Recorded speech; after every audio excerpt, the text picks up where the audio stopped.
Hi guys, this is Hirosaki. This story is all about what if Naruto was the hope of the Senju clan. What if instead of Kushina being Naruto's mother, and through a trick of fate Naruto's mother was Tsunade after a drunken night with Minato in which Naruto becomes both the heir and hope of the Senju clan. Find out what life would be like now for Naruto. Before we start, kindly like and subscribe to this channel, and look over the description box for the author of this amazing storyline. Welcome aboard.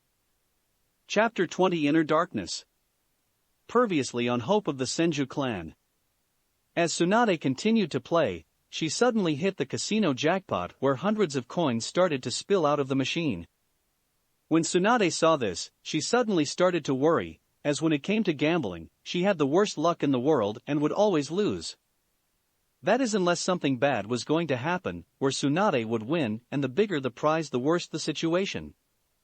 Hence, after winning the casino big jackpot on just the slot machine, Tsunade knew something bad was going to happen or was happening now. This fear of the worst only grew when she suddenly felt a pain in her chest, as if someone had stabbed her in the heart.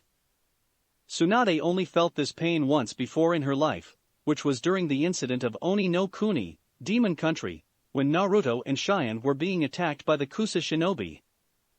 After this pain appeared, Tsunade immediately knew something had happened to Naruto, whether it was mother's maternal instincts or something else. She didn't know or care, all she knew was something had happened to her son, and he needed her. At the same time, Shizune and Tonton became concerned at their mistress' actions, as like Tsunade they knew what would happen whenever Tsunade won at gambling. Their concerns only grew further when they saw Tsunade place her hand over her heart knowing that something was wrong. "Tsunade-sensei, are you alright? Is something wrong?" asked the worried Shizune. "No, I'm not alright, something has happened to Naruto-chan," replied the worried Tsunade. "Naruto, but how?" asked Shizune as she didn't understand how Tsunade knew such a thing. "I don't know how, I just know that something has happened to him.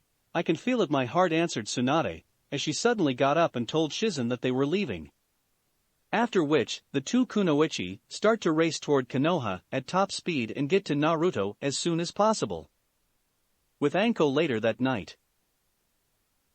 As Anko traveled that night through the large forest looking for the intruder, she sensed a familiar chakra signature nearby and instantly realized who it was and headed straight for it.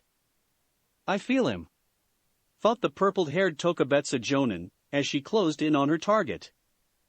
Soon enough she landed on a large tree branch and found her target, the former Snake Sannin and S-rank missing ninja, Orochimaru, who was partially merged with the trunk of the tree that she was standing on. When Orochimaru saw her, he smiled in amusement at seeing his former apprentice. "It's been a long time, Anko-chan." "You can cut the pleasantries, Orochimaru, as you're a wanted S-class criminal, and I am going to kill you, even if it cost me my life," spoke Anko with the utmost seriousness, where 4 Senbon needles appeared out of her right-hand coat sleeve and into her hand. "It's my duty after all, given how I was once your student, and I learned everything I know from you," continued Anko, where she then prepared to throw her Senbon needles at the former Sannin. Orochimaru of course just smiled at this, where he then spat out his tongue, which stretched to an impossible length and headed straight for Anko, who quickly jumped up into the air to avoid it and landed on the trunk of another tree opposite the one that Orochimaru had merged with, where she channeled her chakra to her feet to keep from falling off the tree. Sadly though, Orochimaru's tongue followed after her, where it then wrapped itself around Anko's right arm and pulled her back onto the tree branch she was previously on. Anko, although quickly countered by holding out her left hand and the cried-out Sanijishun, hidden shadow snake hands. After which several snakes erupted from the sleeves of her arms and flew towards the snake Sannin and pulled him out of the tree trunk. "There's not a chance in hell that I'm going to let you escape," cried Anko as she pulled Orochimaru towards her and slammed him into the tree behind her and retracted her snakes. Once she had retracted her snakes back into her sleeves, Anko then pinned Orochimaru to the tree by piercing both their left hands together with a kunai, while at the same time she took hold of his other hand with her right and formed a seal with them. "I have you now," said Anko with a smile, as she saw the realization dawn on Orochimaru when he recognized the seal. That's right, you and I are going to die together here, said Anko, as she prepared her jutsu and thought Sojusosai no Jutsu, twin snakes mutual death technique. But before she could finish the jutsu, she suddenly heard Orochimaru speak from behind her. I'm afraid you will die alone here, Anko-chan. Surprised at this, Anko quickly turned around, where at the same time, the night moon came out from behind the clouds, showing Orochimaru standing directly behind her. Seeing the confused look on his former apprentice's face, Orochimaru decided to explain, I'm afraid all you have there is a replacement. Hearing this, Anko quickly turned around and saw that the Orochimaru that she had caught was indeed a clone, where when she turned it immediately reverted into mud, revealing it as a Doton, Kagebunshin, Earth-style, shadow clone. You shouldn't use the forbidden technique that I taught you, Anko-chan, since you're one of Konoha's Tokubetsu Jonin now, said Orochimaru with a smile as he slowly walked to Anko. Angered by how she had been tricked by the former Sannin, Anko quickly pulled the kunai she had stabbed herself with and threw it at Orochimaru. But before it could hit the Sannin in the head, he caught it with ease between his two front fingers. It's useless, Anko-chan, you don't have the power nor the skill to defeat me, said Orochimaru, where he then did a single one-handed hand seal and activated Anko's curse seal, causing the young woman to fall to her knees in pain. After Anko fell to her knees, Orochimaru slowly walked up to her and lifted her head up slightly so that he could look her directly in the face. Why did you come? Asked Anko as she tried to fight the pain. I must say, I'm disappointed, Anko-chan, we haven't seen each other in years, but you have treated me so coldly, taunted Orochimaru. Have you come here to kill the Hokage? Asked Anko, as she held her left shoulder. Oh no, as sadly I don't have enough followers to attempt that, replied Orochimaru with a smile. I actually came here to observe and test two young genin here, both of whom show much promise, where I then placed my curse seal on them, said Orochimaru. You haven't changed a bit, they die before they ever serve you, stated Anko. That is indeed very possible, as their odds are 1 in 10 against them, but I'm certain they will both survive, like you did, replied Orochimaru. Humph. Sounds like you want them both badly, sneered Anko. Ah, jealous? Asked Orochimaru as he cupped Anko's face. You just can't forgive me for using and tossing you aside, can you? At hearing this, Anko glared angrily at her former sensei, as she remembered how he used her. In many ways, both boys show ever more potential than you did, explained Orochimaru. For you see, one of them has inherited unique abilities of the Uchiha clan, while the other had inherited several unique abilities from his family, such as the Shodame Hokage's Mokuton bloodline, and both their physical conditions are excellent. At hearing this, Anko's eyes widened in surprise, as she quickly realized who the other person Orochimaru was talking about. You mean the Senju kid? Oh yes, Naruto-kun especially shows a great deal of potential, even more so than Sasuke-kun, as I don't think I've ever seen so much raw potential and power in one person before. Either he or Sasuke-kun could become the very heir that I am looking for, answered Orochimaru. Getting a little greedy, aren't we? Going after two genin at once, taunted Anko. Perhaps, but it would be such a waste not to, replied Orochimaru with a smile, after which he then stood up and started to walk away from Anko. Should either one or both of them survive, things will become very interesting very soon. As Orochimaru walked away, he then suddenly turned around. Also, whatever happens, don't cancel the exam. 3 of my followers are in this exam, and I look forward to see how they fare. Should you cancel the exam, then Konoha's fate is sealed, and I will destroy it. Once Orochimaru had said this, he then turned away from Anko and disappeared in a whirl of purple flames, leaving Anko alone. At dawn, with the Kiri team currently jumping through the treetops, Haku and her team were making their way to the tower in the center of the forest, after finally getting the scroll they needed. As they made their way to the tower, they noticed the signs of a fierce battle, where some of the large trees around them were damaged as well as large holes down in the ground. When they dropped to the ground to investigate further, they saw that 4 massive trees had fallen on top of each other, showing signs that their bottoms had been blown up.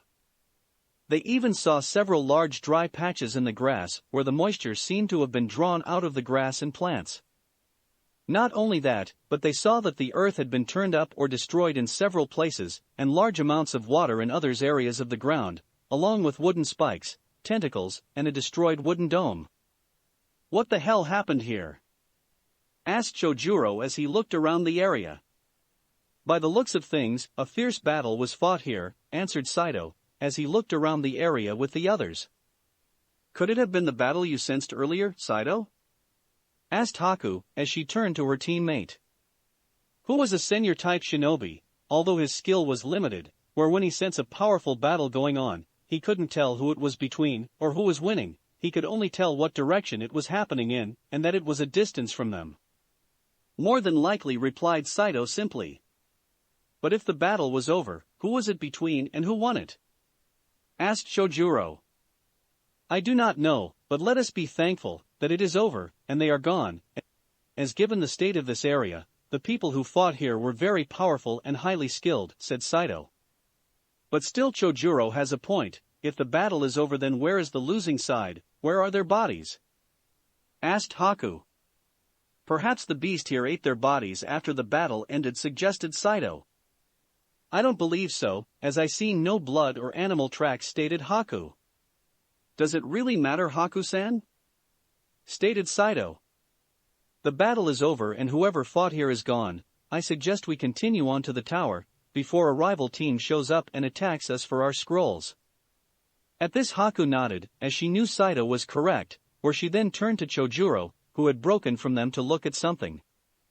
Before either she or Saito could call him back to tell him that they were leaving, the blue-haired boy called them over to him to look at something.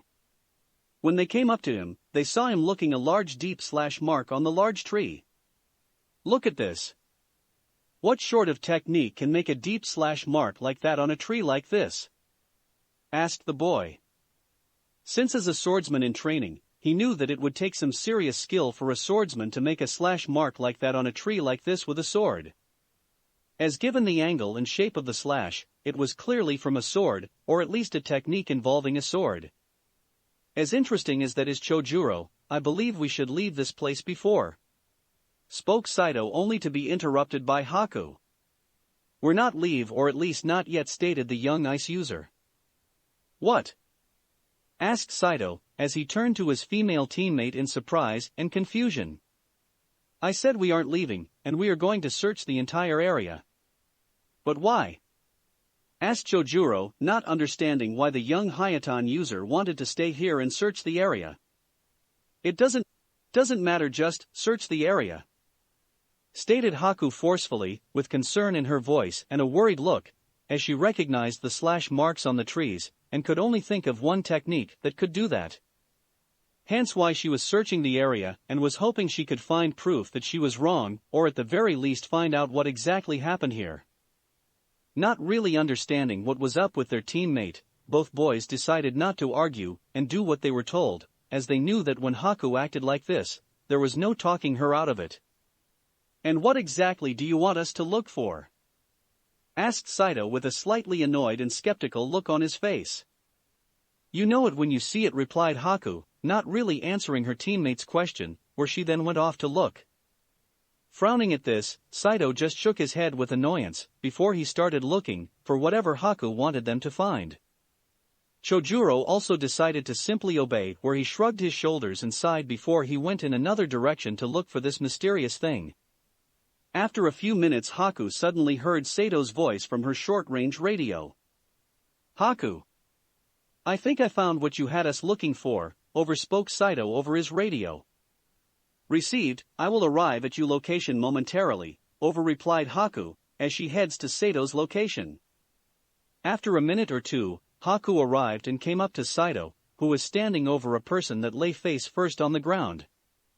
I believe this is who you had us looking for, stated Saito, as Haku knelt down and turned the person over, revealing it to be Naruto, the very person she had hoped it not to be. Naruto-kun, spoke Haku with concern when she saw her injured friend. How did you know he was here? Asked Saito. I wasn't sure, but I recognized the slash mark on the tree, as I know of only one technique that can make a slash mark like that, replied Haku, where Saito just nodded. Haku, what are you doing? cried Saito in surprise when he saw his teammate taking out her medical equipment and started to treat Naruto injuries. I'm healing him, replied Haku without even looking at Saito. I can see that, but why are you doing it? He is our enemy. To you perhaps, but not to me, as he is a dear friend, answered the female ice users. Haku, stop this, stated Saito forcefully. No, I will not, replied Haku, as she continued to treat Naruto injuries. Haku, you will stop this said Saito, where he then went to grab Haku's hand, but before he could even touch her, he found a set of Senbon needles pointed at his jugular. For when he tried to grab hold of Haku's hand, the young Hayaton user turned around, and before her teammate knew what happened next, a set of needles appeared in Haku's hands, where she brought the needles to her teammate's neck. After which Haku then stared directly into Saito's eyes with a cold, angry look in her eyes, one that Saito had never seen before in the normally kind and friendly ice user. When Saito saw this look in his teammate, a cold chill ran down his spine, showing that his teammate was indeed a true student of the famed Kirigakure no Kaijin, demon of the hidden mist, and wasn't the strongest member of their team for nothing. But Haku, why? Asked the slightly nervous Saito. Because both Zabuza-sama and I owe Naruto-kun our lives, for if it were not for him, both us would have been killed at Nami no Kuni, Wave Country. It did not matter to him that we're his enemies, all that mattered to him was that he didn't believe that we deserved to die.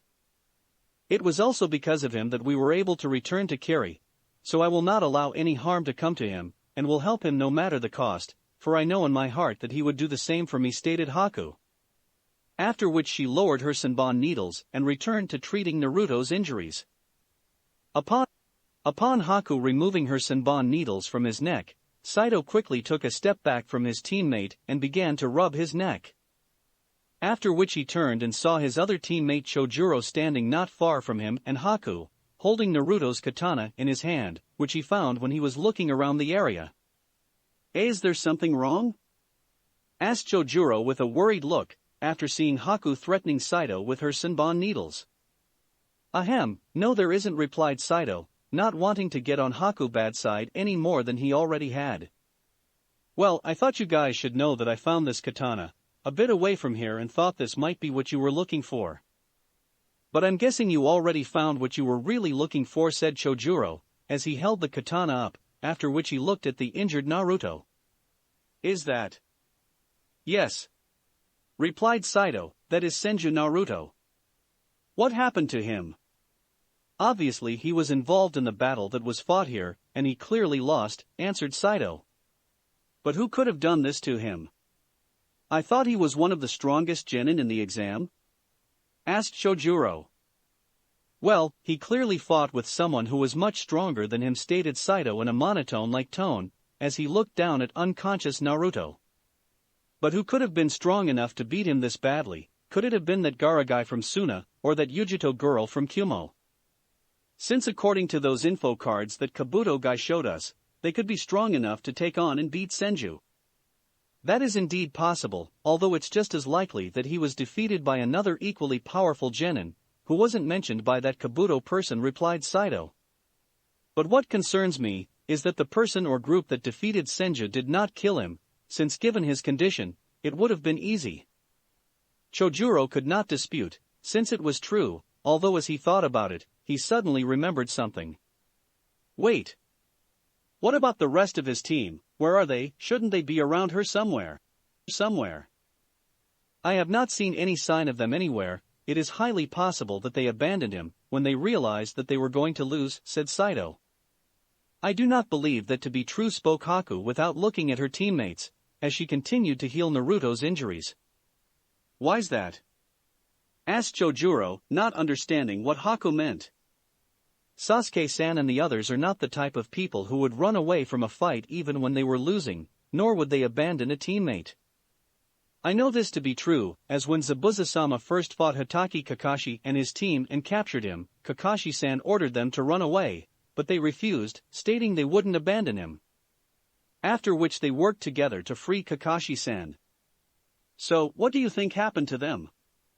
Asked Chojuro. I believe they were forced to retreat, once they realized that they couldn't beat whoever they were fighting. Naruto-kun most likely stayed behind to hold their enemy off and give Sasuke and the others time to escape. Since he was the strongest of their group and had the best chance of holding the enemy back and surviving, explained Haku. And how would you know this? Asked Saito, for although Haku's theory was not impossible, he still found it hard to believe that Haku could know all this.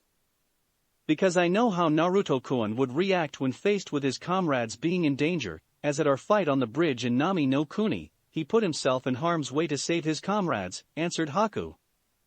At this Saito just nodded, for although he wasn't entirely convinced, he accepted the theory nonetheless, at least until after Naruto woke up and told them what happened.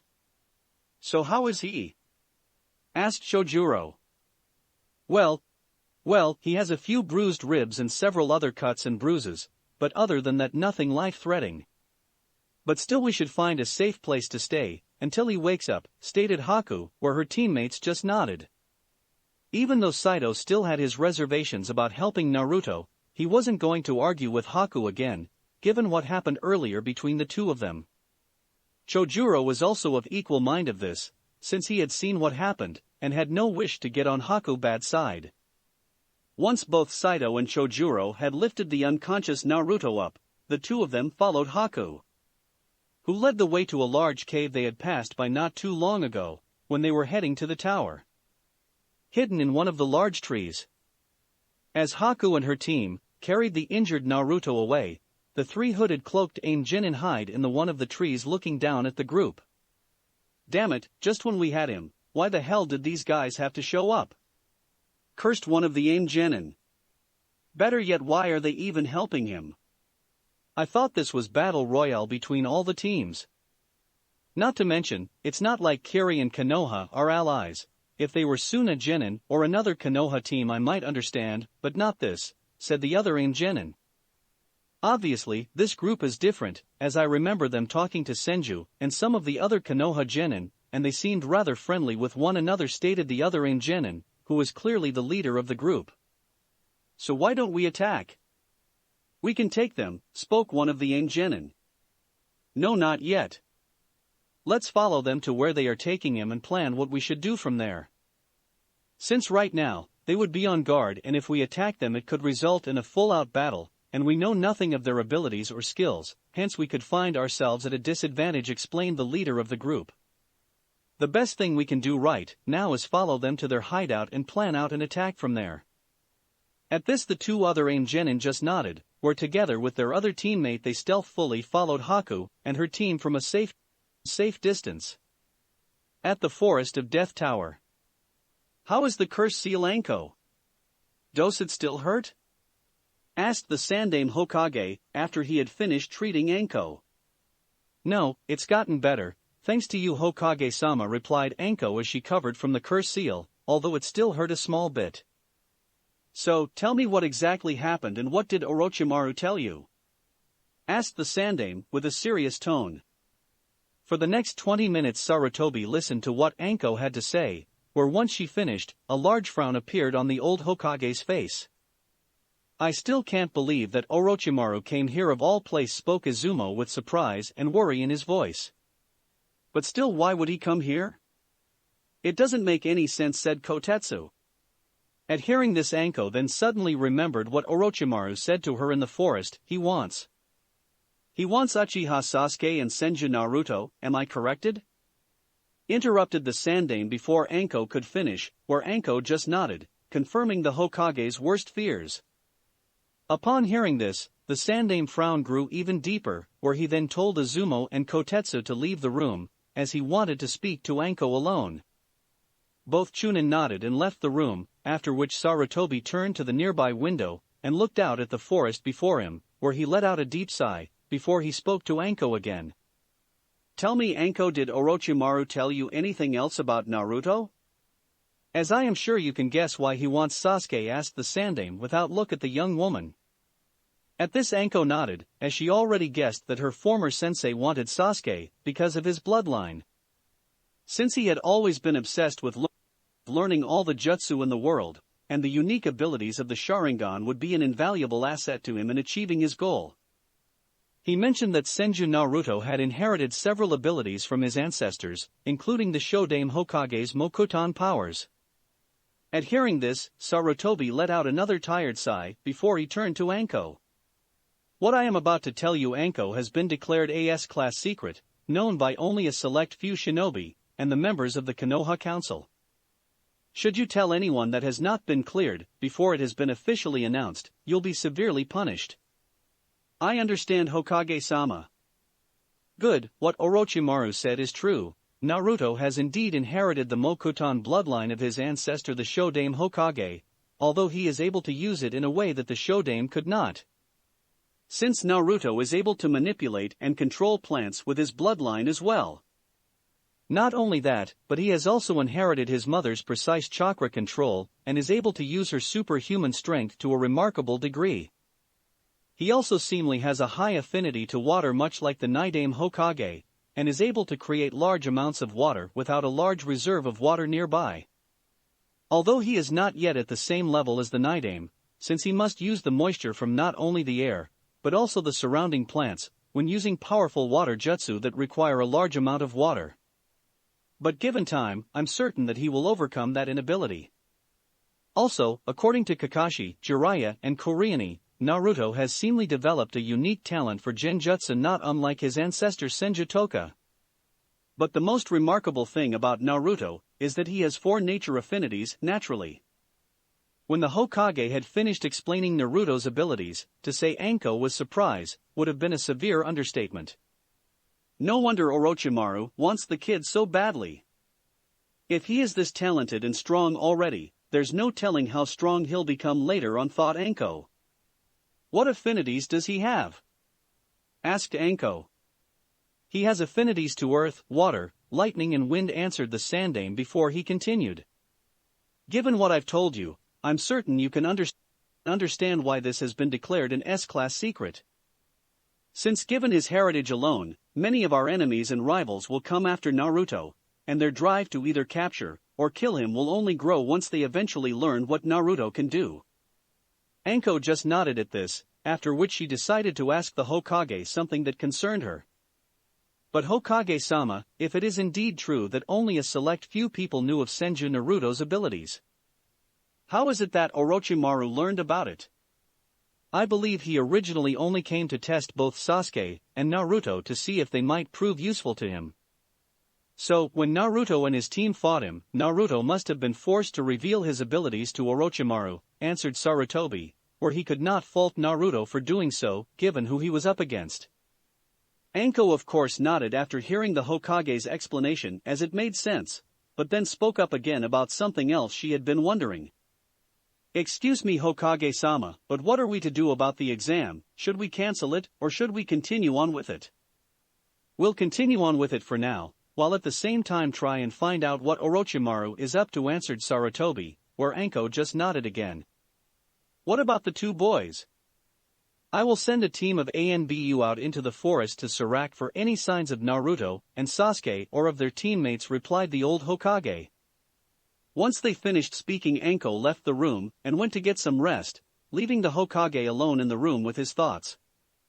As he looked out the window again towards the forest, the Sandaime could not help but silently curse himself for not stopping Orochimaru when he had the chance all those years ago. I was a fool not to have stopped you when I had the chance, and now because of it, Sasuke and Naruto have paid the price for my weakness, thought Sarutobi angrily, where he could only pray that Naruto was alive and safe. The next day with Haku and her team. Following their finding of the injured Naruto, Haku and her team brought him to a nearby cave, so that he would have a safe place until he woke up.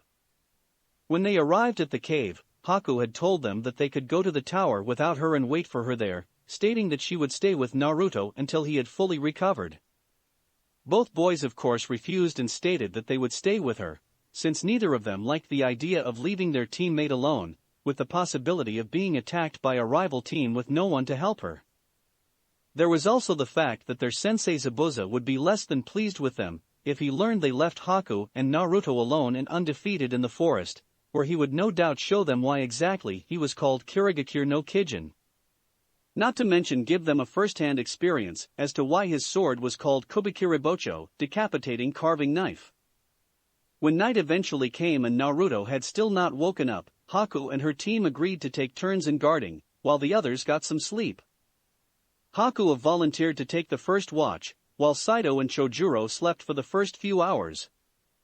As the night grew, Haku looked up into the night sky and saw that moon shining brightly, and was at its zenith, as the moonlight shined down around the surrounding forestry. Haku suddenly sensed something, where she then noticed a glimmer of light coming from one of the bushes. Acting quickly, Haku immediately used her Hayatan ability and created an ice shield right in front of her and the entrance or the cave, protecting both her teammates and Naruto from the barrage of kunai and shuriken sent at them. As soon as Haku had erected her ice shield, both Saito and Chojuro immediately woke up and grabbed hold of their swords and stood next to Haku, as they quickly realized that they were under attack. Seeing that their sneak attack had failed, the three cloaked genin jumped out from the bushes that they were hiding behind, after which one of the genin walked forward and spoke. "If you value your lives in any way, you'll hand over Senju Naruto to us, as our business is with him, not you." "Why do you want Naruto-kun? What do you intend to do with him?" asked Haku with a frown, as she already had an idea. "That is of no concern to you, hand him over, and you'll live, if not then you'll die here," replied another one of the genin. "No," retorted Haku forcefully, as she drew out a set of senbon needles, as she prepared to fight, where her teammates followed suit, as they readied their own weapons. "So be it, you had your chance," replied the last of the genin, where the three of them charged straight at the Kiri genin. When the two sides clashed, the 6 genin split up to face against their opponents. Haku faced against the leader of the genin, while her teammates faced off against the other genin. As Haku faced the leader of the genin, she quickly fired several senbon needles at the team leader, who skillfully deflected the needles with a kunai. After which the leader launched several shuriken at the Haku, who in turn skillfully avoided the shuriken. Although when she did, she suddenly saw the kunai that the team leader had been holding a moment ago, flying towards her at high speed. Acting quickly, Haku spun around to her left to avoid the kunai aimed at her, where she then caught the kunai when it flew past her. After which she spun around to face the leader again, where she then threw it straight back at the genin, who avoided the kunai by quickly stepping to the right, where the kunai flew by and stabbed itself right into the tree directly behind the leader. After seeing this, the team leader was of course both surprised and impressed at Haku's skill. Impressive, it seems I can't afford to underestimate you," commented the leader. "You should not, for if you do, it'll be your last," replied Haku with a calm voice, as she took out another set of senbon needles and raced straight at the genin. Seeing this, the team leader acted quickly, took out another kwani and blocked Haku's attack with it. After which a battle for dominance began between the two team leaders, each trying to push the other back. Sadly though for the genin, this was all according to Haku's plan, since now both team leaders were standing directly in front of one another and only had one hand free. This was of course all that Haku needed, where she then did a few quick on-handed hand seals and simply said Hijitsu, Sensatsu Susho, secret technique, 1,000 flying water needles of death. After which she gathered some water from around the surrounding area, where 1,000 long water needles started to form all around them. Upon which Haku then had all her water needles fly straight at her opponent from all angles, just when she jumped away from the genin, leaving no chance for escape. But when the attack ended and Haku landed back on the ground a few feet away from the genin, the enemy ninja reverted into water, revealing that Haku had been fighting a Mizu Bunshin, water clone. Seeing that she had been tricked, Haku quickly turned around and saw the genin she thought she had been fighting, standing over the still unconscious and defenseless Naruto. When the female ice user saw this, she knew that she wouldn't be able to make it in time to save Naruto if she ran, since they were too far away. She also knew that neither of her teammates could reach Naruto in time either, since both were busy fighting with the other two genin. Realizing this, Haku knew of only one way that she could reach Naruto in time and save him, where she did a several one-handed hand seal and disappeared in a whirl of ice. with the AIM team leader. As Haku battled with the AIM Nin's water clone, the real team leader snuck around the battle, while the water clone and the rest of the AIM Nin's team kept Haku and her team busy and away from the defenseless Naruto. After sneaking into the cave, the AIM leader stood over the unconscious Naruto and smiled. All too easy, thought the genin, but before the AIM Nin could deliver the fatal blow, the cave suddenly began to get very cold and a mirror made out of ice appeared right between the AIM Nin and Naruto. After which, Haku emerged out of it and punched the AIM Nin hard, right in the face, sending the young genin flying out of the cave. Recovering quickly, the AIM team leader glared at Haku coldly, as she walked out of the cave to face the real AIM Nin, since if Haku hadn't interfered Naruto would be dead now. Damn it, it's bad enough she is a Hayaton bloodline user, but she incredibly fast, especially with that technique she just used, thought the AIM team leader. Why are you fighting so hard to defend him? Asked the annoyed AIM genin. Because he is my friend, replied Haku, as she readied herself, as she wasn't going to let her opponent get the better of her this time. Friend, repeated the AIM team leader with confusion. That's ridiculous. You're both from rival villages, besides in this exam, everyone that isn't on your team is your enemy. That is where you're wrong. Even though Naruto-kun and I are from different villages, it does not mean we cannot become friends, and regardless of this exam, I would gladly help him. For I know he would do the same for me if I were in trouble. Furthermore, I owe Naruto-kun my life, and I will do whatever it takes to repay that debt.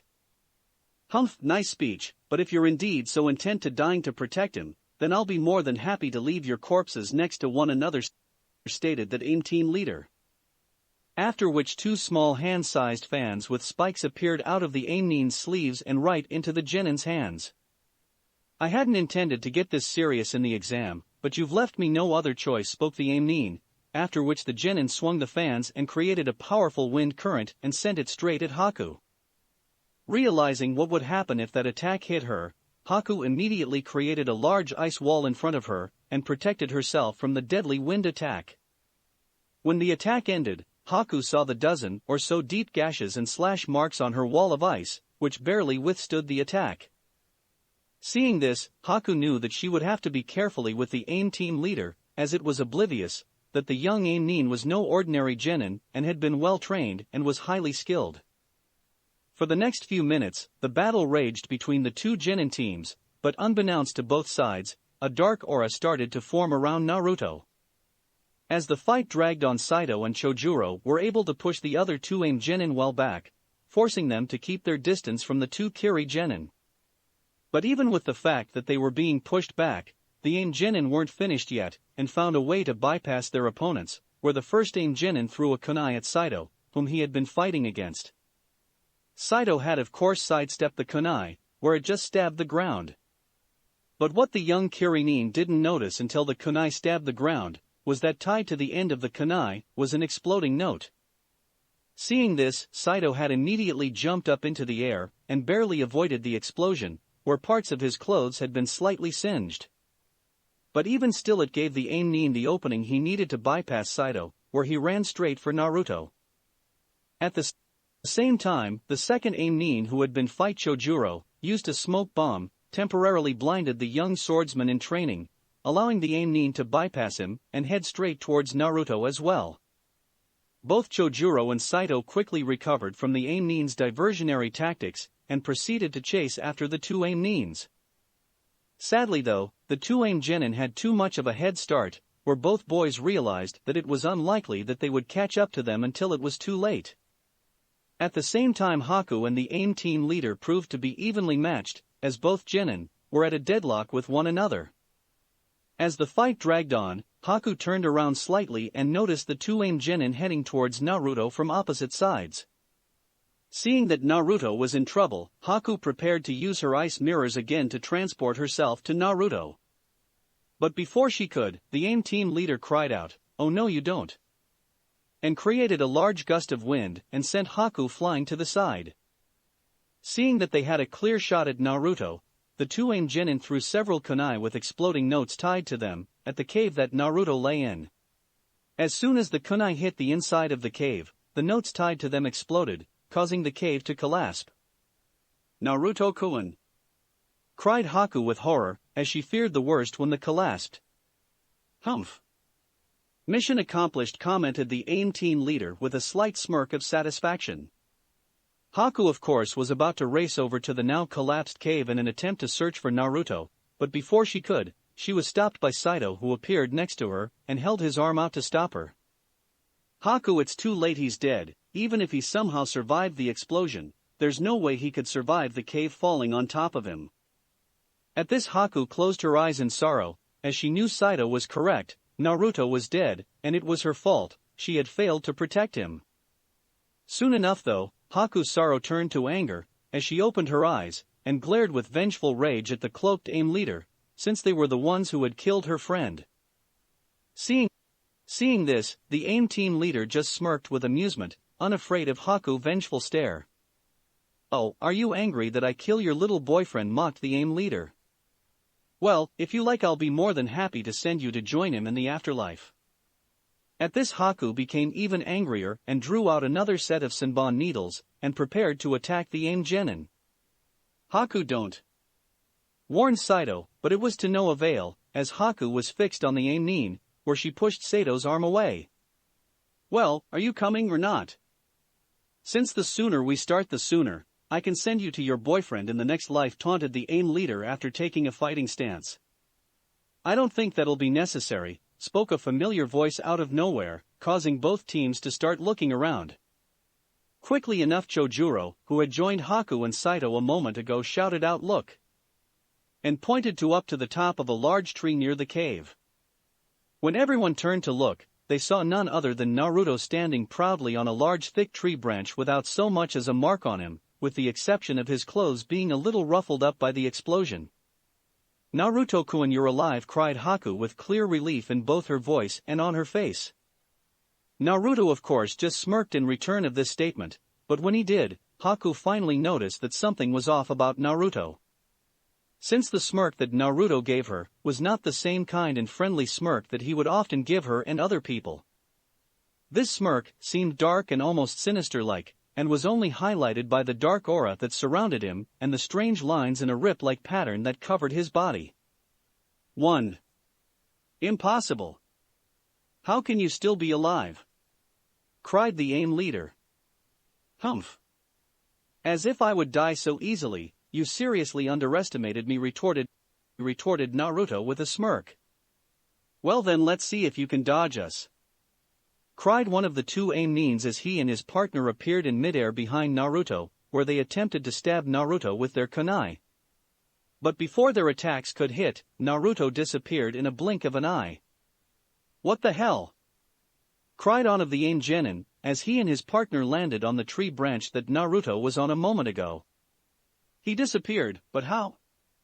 Spoke the other AIM genin in confusion, as he and his partner looked around for any sign of Naruto. Looking for me? Cried Naruto, where he appeared right above the two AIM genin and delivered a powerful falling elbow strike down on top of the head of one of the AIM genin, sending him face first, right through the tree branch and speeding down into the ground, creating a small crater. After taking care of one of the AIM nins, Naruto, who was now standing on another tree branch, faced the remaining AIM nin, who had jumped off the branch that Naruto destroyed when he hit his teammate. It's your turn now? Asked Naruto with the same dark smirk on his face. Angered by what Naruto said, the AIM nin took out a set of kunai and threw them at Naruto, who easily sidestepped them. But what Naruto didn't know was that tied to the kunai was nearly invisible wire, which he used to control his kunai, where he had the kunai turn around and stab Naruto from the behind. But once again Naruto disappeared in the blink of an eye and reappeared right in front of the AIM nin, where he delivered a powerful knee to the chin, that sent the AIM nin up into the air. After which Naruto then reappeared over the AIM genin and cried out Sutenkyaku, painful sky leg, as he delivered a powerful falling axe kick on the AIM genin's back, sending him crashing to the ground much like his partner. After dealing with the two genin, Naruto landed on another nearby branch and brought his hand up and began to open and close it with the same dark smirk still plastered on his face, as he looked at it. He marveled at how powerful he was feeling, since he couldn't believe how much stronger he had become, as he'd taken down the two genin with ease and was able to deal all that damage to them without having to use his superhuman strength. So, this is the power that Orochimaru was talking about. It's incredible, I've never felt so strong before, it's as if all my abilities have doubled, thought Naruto. At the same time, the AIM team leader grew concerned at how easily Naruto had defeated the others, not to mention the powerful dark chakra that was surrounding him. But despite this, the AIM leader was not about to fail and sent a powerful blast of wind at Naruto, where it destroyed a portion of the tree. Seeing this, the AIM team leader thought for certain Naruto was dead, only to be surprised when Naruto reappeared again few feet away from the AIM nin, with his katana in his hand and pointed forward as he charged at the genin. Reacting quickly, the AIM team leader caught Naruto's stabbing attack with the hand-sized fans that the genin was carrying and twisted the sword out of Naruto's hand with the two fans skewered to it. 2. Naruto then quickly countered with a sharp kick to the abdomen, and sent the genin leader flying backwards a bit before recovering.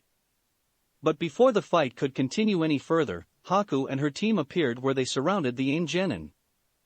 Knowing when a battle was lost, the AIM team leader quickly smashed several large smoke pellets into the ground, causing a large cloud of smoke to appear around Naruto, Haku and the others. When the smoke dissipated, they saw the AIM team leader holding the other two AIM genin. We'll leave this battle for now, Senju, but mark my words, we'll meet again, and next time, you won't have your friends there to help you, spoke the AIM genin before disappearing in a puff of smoke with the other AIM genin. As if I'm going to give you that opportunity, stated Naruto, as he picked up his katana and removed the two fans that were stuck to it, and then started to walk away from Haku and her team. Naruto-kun, where are you going? Asked Haku with concern. What does it look like I'm doing? I'm going after them, and when I find them, I'm going to kill them, replied Naruto with a sadistic smirk that worried Haku, as this was not like him. Naruto, there's no need for that, they've run away, they're not a threat to us, said Haku with concern at the way Naruto was acting. They came to kill me, Haku-chan, that's more than enough reason for me to kill them.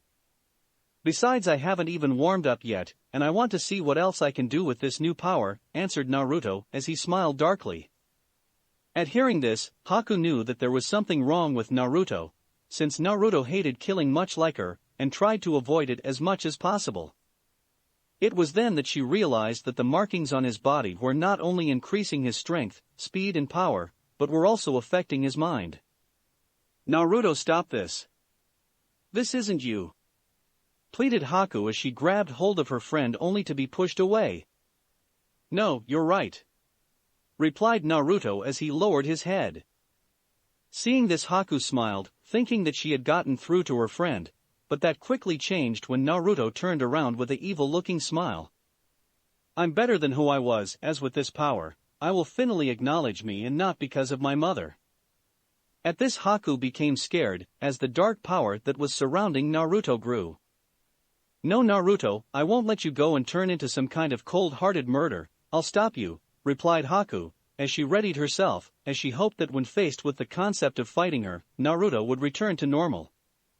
Sadly though, this did not work, for upon hearing this, Naruto just smiled. Really? Well then go right ahead and try and stop me, let's see if you have become any stronger, Haku-chan, replied Naruto, as he readied himself. Naruto-kun, what happened to you, thought Haku, where she and her teammate prepared to fight Naruto. Something is seriously wrong with this guy, it's as if he's a completely different person from the written exam. It must have something to do with those markings on his body, and that foul chakra that is surrounding him, thought Saito, as he and Chojuro readied themselves for battle. As the three Kirinin readied themselves to fight Naruto, the dark foul chakra that surrounded him began to grow, as if it was gaining strength from Naruto's thirst for battle, where a large vortex of dark chakra surrounded and rose from the young Senju heir. Shit, this is getting out of hand, his chakra level is too big, too powerful, we can't beat that, thought Chojuro with fear. For like the others, he could see the foul chakra emanating from Naruto's body, and knew that spelled serious trouble for them. Since he remembered from his lessons with his sensei Zabuza, that chakra could only be seen when a person was releasing a particular large and strong amount of chakra all at once. Hence, given what he was seeing, Naruto was emanating a large and very potent amount of chakra right now. Knowing what they were facing and hoping to finish the battle quickly, Saito quickly put his katana away and did 3 quick hand seals and brought his hands up to his mouth and cried out Suiton, Mizurappa, water style, violent water wave. Where he then gushed out a large amount of water from his mouth, not unlike a waterfall. The large wave of water quickly enveloped Naruto and flooded a small portion of the area in front of them. Got him, said Saito with a smile, which quickly disappeared when he heard Naruto's voice speak from behind him. Afraid not. Hearing this, Haku and Chojuro turned around and saw Naruto standing directly behind Saito, with his back facing Sato's, who then tried to turn around. But before he could even try, Naruto delivered a sharp elbow to the back of the head, where thanks to Naruto's enhanced strength from the earth curse mark, the elbow strike was strong enough to send Saito flying forward and skidding across the flooded ground, before finally landing in a small crumpled heap, face first in water. Reacting immediately, Haku used her own high speed to appear behind Naruto and attempted to hit the blonde genin in the neck with her Senbon needles, hoping to disable him. Sadly though, Naruto sensed her approach and spun around and caught her wrist before she could hit him. Nice try Haku-chan, but not good enough, stated Naruto with a dark smirk, before swinging her around slightly and sending her flying into some nearby bushes. It was then at this point that Chojuro made his move, where he then had Hirosaki, twin sword, take the shape of a giant hammer and slammed it down on Naruto, where a large cloud of dust erupted. After hitting Naruto, Chojuro smiled in victory, thinking he had defeated the young Senju. Even his teammate Saito, who was picking himself up from Naruto's attack, smiled. Nice going, Chojuro, thought Saito. But when the dust finally settled, both boys' eyes widened in disbelief when they saw Naruto blocking Hirosakai's hammer form with both his hands, as he dropped his katana to catch Hirosaki, standing in a small crater that was caused by Chojuro slamming Hirosaki down on him. Impossible, thought both boys at the same time. Pretty good, that actually made my arms go slightly numb, said Naruto, before he grabbed hold of the hammer head and in a foot of incredible strength, threw both Hirosaki and its wielder over him, sending them both flying into a tree and making a massive impact dent in the large tree, knocking Chojuro out. Such strength, and yet if what Haku and Zabuza-sensei said is true, he is much stronger than this, thought Saito with disbelief. After Naruto had taken care of Chojuro, he suddenly found himself surrounded by thousands of water needles. Seeing them, Naruto quickly realized that Haku had returned and saw her standing not far from his left hand, a few meters away from him. It was then at this point that Haku activated her attack, and had all the water needles that surrounded Naruto converge on him. But within an instant, Naruto disappeared, before the water needles could hit him, and then reappeared to the left-hand side of Haku, where he attempted slash at her. Fortunately though, Haku was able to move away, and avoid the slash in time, thanks to the many years of training she went through as Zabuza's student. At the same time, Seisho watched with disbelief, as Naruto had not only avoided Haku's Sensatsu Susho, but also had snuck up on Haku and nearly cut her in two with his katana, which he had picked up, and did it all within a blink of an eye. What tremendous speed! He might very well be as fast as Haku, if not faster, thought Saito, since he knew that out of all the members of his team, Haku was the fastest. After dodging Naruto's attack, Haku immediately took out a set of Senbon needles and used them to block another strike from Naruto with his katana. As the two began to struggle for dominance, Haku quickly found herself being pushed back. But before Naruto could push her back fully, he suddenly heard Saito cry out Suiton, Teppadama, water style, gunshot, and a large ball of water shooting forward him at great speed. Knowing that he couldn't avoid the attack in time, Naruto immediately pulled himself back, catching the Hayaton, ice release, user off balance, where he then kicked her away. After which he then channeled a large amount of his wind chakra into his katana and cried out Surashifu, wind slash. Upon which a large crescent-shaped blade of wind erupted from his katana and spilt the large ball of water in two, causing it to fall apart. Naruto's wind attack although continued to move forward at immense speed, where it nearly split Saito in two, who barely avoided the attack, due to his shock at the technique Naruto used. That was too close, thought Saito after he barely avoided the attack and held his left arm as it bled from the light cut he received from Naruto's attack. That must be the Surashifu attack that Haku mentioned earlier. Seeing that her teammate had avoided Naruto's deadly wind attack, Haku quickly attempted to take advantage of Naruto's distraction and disable him. Unfortunately, though for Haku, Naruto saw Haku coming at him from the corner of his eyes and spun around and blocked Haku's needles with his katana. After which the two of them engaged in a fierce close-quarter battle. As the fight continued, Haku was soon joined by Saito, where he engaged Naruto with his own sword. For the next few minutes the three shinobi fought with one another, where despite having the enhanced power of Orochimaru's earth mark, Naruto found himself being pushed back, as Haku and Saito worked together to stand up to Naruto, where Haku used her own speed to keep Naruto at bay, while Saito supported Haku with attacks from the side and behind, keeping Naruto off balance. Eventually, though, Naruto was pushed back into the area that was flooded with water from Saito's earlier attack. The fight of course continued on without halt, where after avoiding another of Naruto's slashes, Haku and Saito attempted to attack Naruto from two sides in the hope of creating an opening for the other to exploit. Seeing them, Naruto quickly turned his katana around and held it backwards and started to spin around at high speed, drawing the water around him to create a swirling waterspout, while at the same time crying out Senkai no Mizu, swirling water. 3. As the waterspout rose up, both Saito and Haku were forced to jump back to avoid the large mass of swirling water. But as soon as it rose up, the waterspout died down, although when it did, Haku and Saito found that Naruto was nowhere to be found. As the two Kirinins looked around for any sign of Naruto, Haku saw a slight blur at the corner of her eye heading straight for Saito. "Saito, watch out!" Haku cried as she tried to warn her teammate, but it was too late, as before Saito could do anything, Naruto appeared right below him and hit him straight in the stomach, with the bottom hilt of his katana, causing the young Kirinin to keel over in pain. After which Naruto followed with a backward spinning kick to the face, which sent Saito flying backwards and skidding across the flooded ground, landing in a small heap, with his face looking to the sky. It was then, at this point, that Naruto appeared and stood over Saito with an evil-looking smirk and his katana in hand, ready to stab Saito through the heart with it. But before he could, Haku appeared to his left side and delivered a powerful flying double kick to the side of Naruto's head, sending the young Senju flying several meters away. Haku of course attempted to keep her advantage, where she unleashed a small barrage of Senbon needles on Naruto, who quickly recovered from her strike and used his katana to skillfully deflect the needles.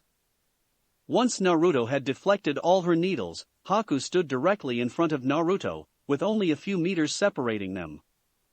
"Not too shabby, Haku-chan," commented Naruto with a dark smile, as he held the left side of his face, which was red from Haku's flying double kick. "That move actually hurt. You certainly have improved since we last fought." Haku of course did not reply to Naruto's comment, where she began to do hand seals at impressive speed. Seeing this, Naruto prepared to defend himself, as he was certain that Haku was preparing some kind of ice jutsu, especially since they were surrounded by water that was up to the feet. Within second, Haku finished her hand seals and cried out Hayatan, Hairo no Jutsu, ice release, ice prison technique. After which the water around Naruto began to shoot up and envelope him, where it then froze, sealing him in a large block of ice. Once Naruto was sealed in the ice, Haku lowered her shoulders, and let out a sigh of relief at the battle finally being over. "I'm sorry, Naruto-kun, but you left me no other choice," said Haku, as she looked at her friend trapped behind inside the block of ice, where she hoped he could forgive her once they figured out what was wrong with him. But as Haku turned her back to Naruto and prepared to go help Saito, who was fairly bruised up from his fight with Naruto, she suddenly felt Naruto's dark chakra growing again. No, it's not possible," thought Haku with shock, as she turned around and saw the dark chakra emanate from the ice prison around Naruto. Before Haku could even attempt to try and contain Naruto, the ice prison began to crack, where it then shattered into pieces. Seeing this, Haku quickly raised her arms up to protect her face from the small shockwave that erupted from Naruto, as he broke free of the ice prison, as well as protect her face from the pieces of ice and the water that was sent flying through the air when Naruto broke free. Once the shockwave died down, Haku lowered her arms and saw Naruto slowly walking over to her, emanating an even stronger amount of dark chakra around him than did before. It took a moment or two for Haku to get over her shock and the slight fear caused by what just happened, but she quickly steadied herself to continue the fight. But before the female ice user could even make any kind of attack, or put up any kind of defense, Naruto suddenly disappeared within the blink of an eye and reappeared right underneath her, where he then delivered a power kick to Haku's chin, sending her flying right up into the air, not unlike what Lee did when he fought Sasuke before the Chunin exam started. After launching Haku into the air, Naruto once again disappeared, and then reappeared right over Haku, who was still stunned and unable to move after what just happened. Upon which he then brought his right heel down onto Haku with immense force, sending her hurtling to the ground and making a small dent in it. "Haku-chan!" cried Saito, as he tried to get up, but held his stomach in pain from Naruto's hit earlier. Naruto then landed back on the ground and slowly walked towards Haku and picked the young girl up, and held her by the throat with a vice-like grip, nearly choking her. After which Naruto then held up his katana ready to stab her right between her eyes. Well, it's been fun, Haku-chan, you put up an interesting fight, but as the old saying goes, all good things must come to an end. Naruto-kun, please don't do this, this is not you, you're not like this, you're a good and kind person, croaked Haku, as Naruto kept his vice-like grip on her throat. Please Naruto-kun, remember what you said to me at Nami no Kuni, you and I are friends. At hearing Haku mention Nami no Kuni and them being friends, Naruto started to have flashbacks of the events on the bridge of Nami no Kuni. Flashback. As Naruto held his katana over Haku's face, the young ice user spoke. Why do you hesitate? Kill me. I've lost my purpose in living. I've failed Zabuza-sama. I am no longer fit to be his weapon. What kind of fucked up crap are you talking about? You're not a weapon, you're a human being, you have your own life and your own free will, why the hell would you want to die, simply because I defeated you? Asked Naruto, since what Haku was saying didn't make any sense.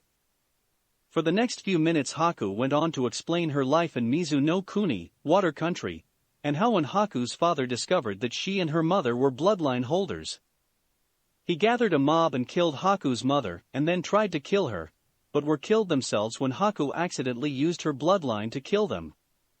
After the incident, Haku roamed the cold streets of Kiri during the dead of winter until she was found by Zabuza, and he made Haku his weapon, thereby giving Haku a purpose in living again. When Naruto heard this, several different thoughts ran through his head, as he was unsure what to say or think at what Haku had told him. I can understand why you feel that you owe Zabuza after he took you in, but that still doesn't make it right that he views you and treats you like some kind of weapon, spoke Naruto. But that is what I am his tool to use in whatever way he wishes, spoke Haku. Stop being such a baka, Haku, cried Naruto angrily, which surprised the young ice user.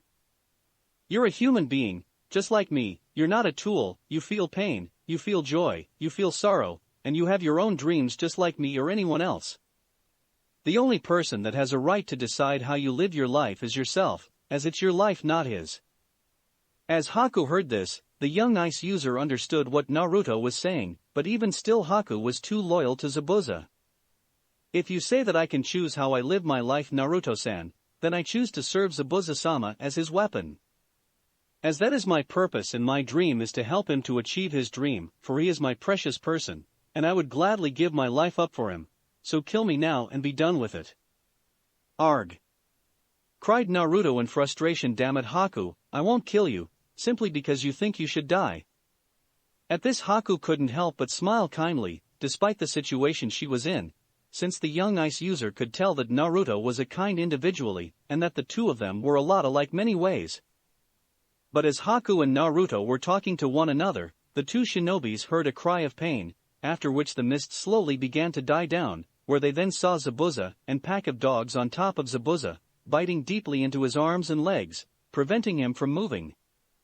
Also, at the same time they heard a large chirping noise, where when they looked, they saw Kakashi holding his right hand, which was now covered in lightning.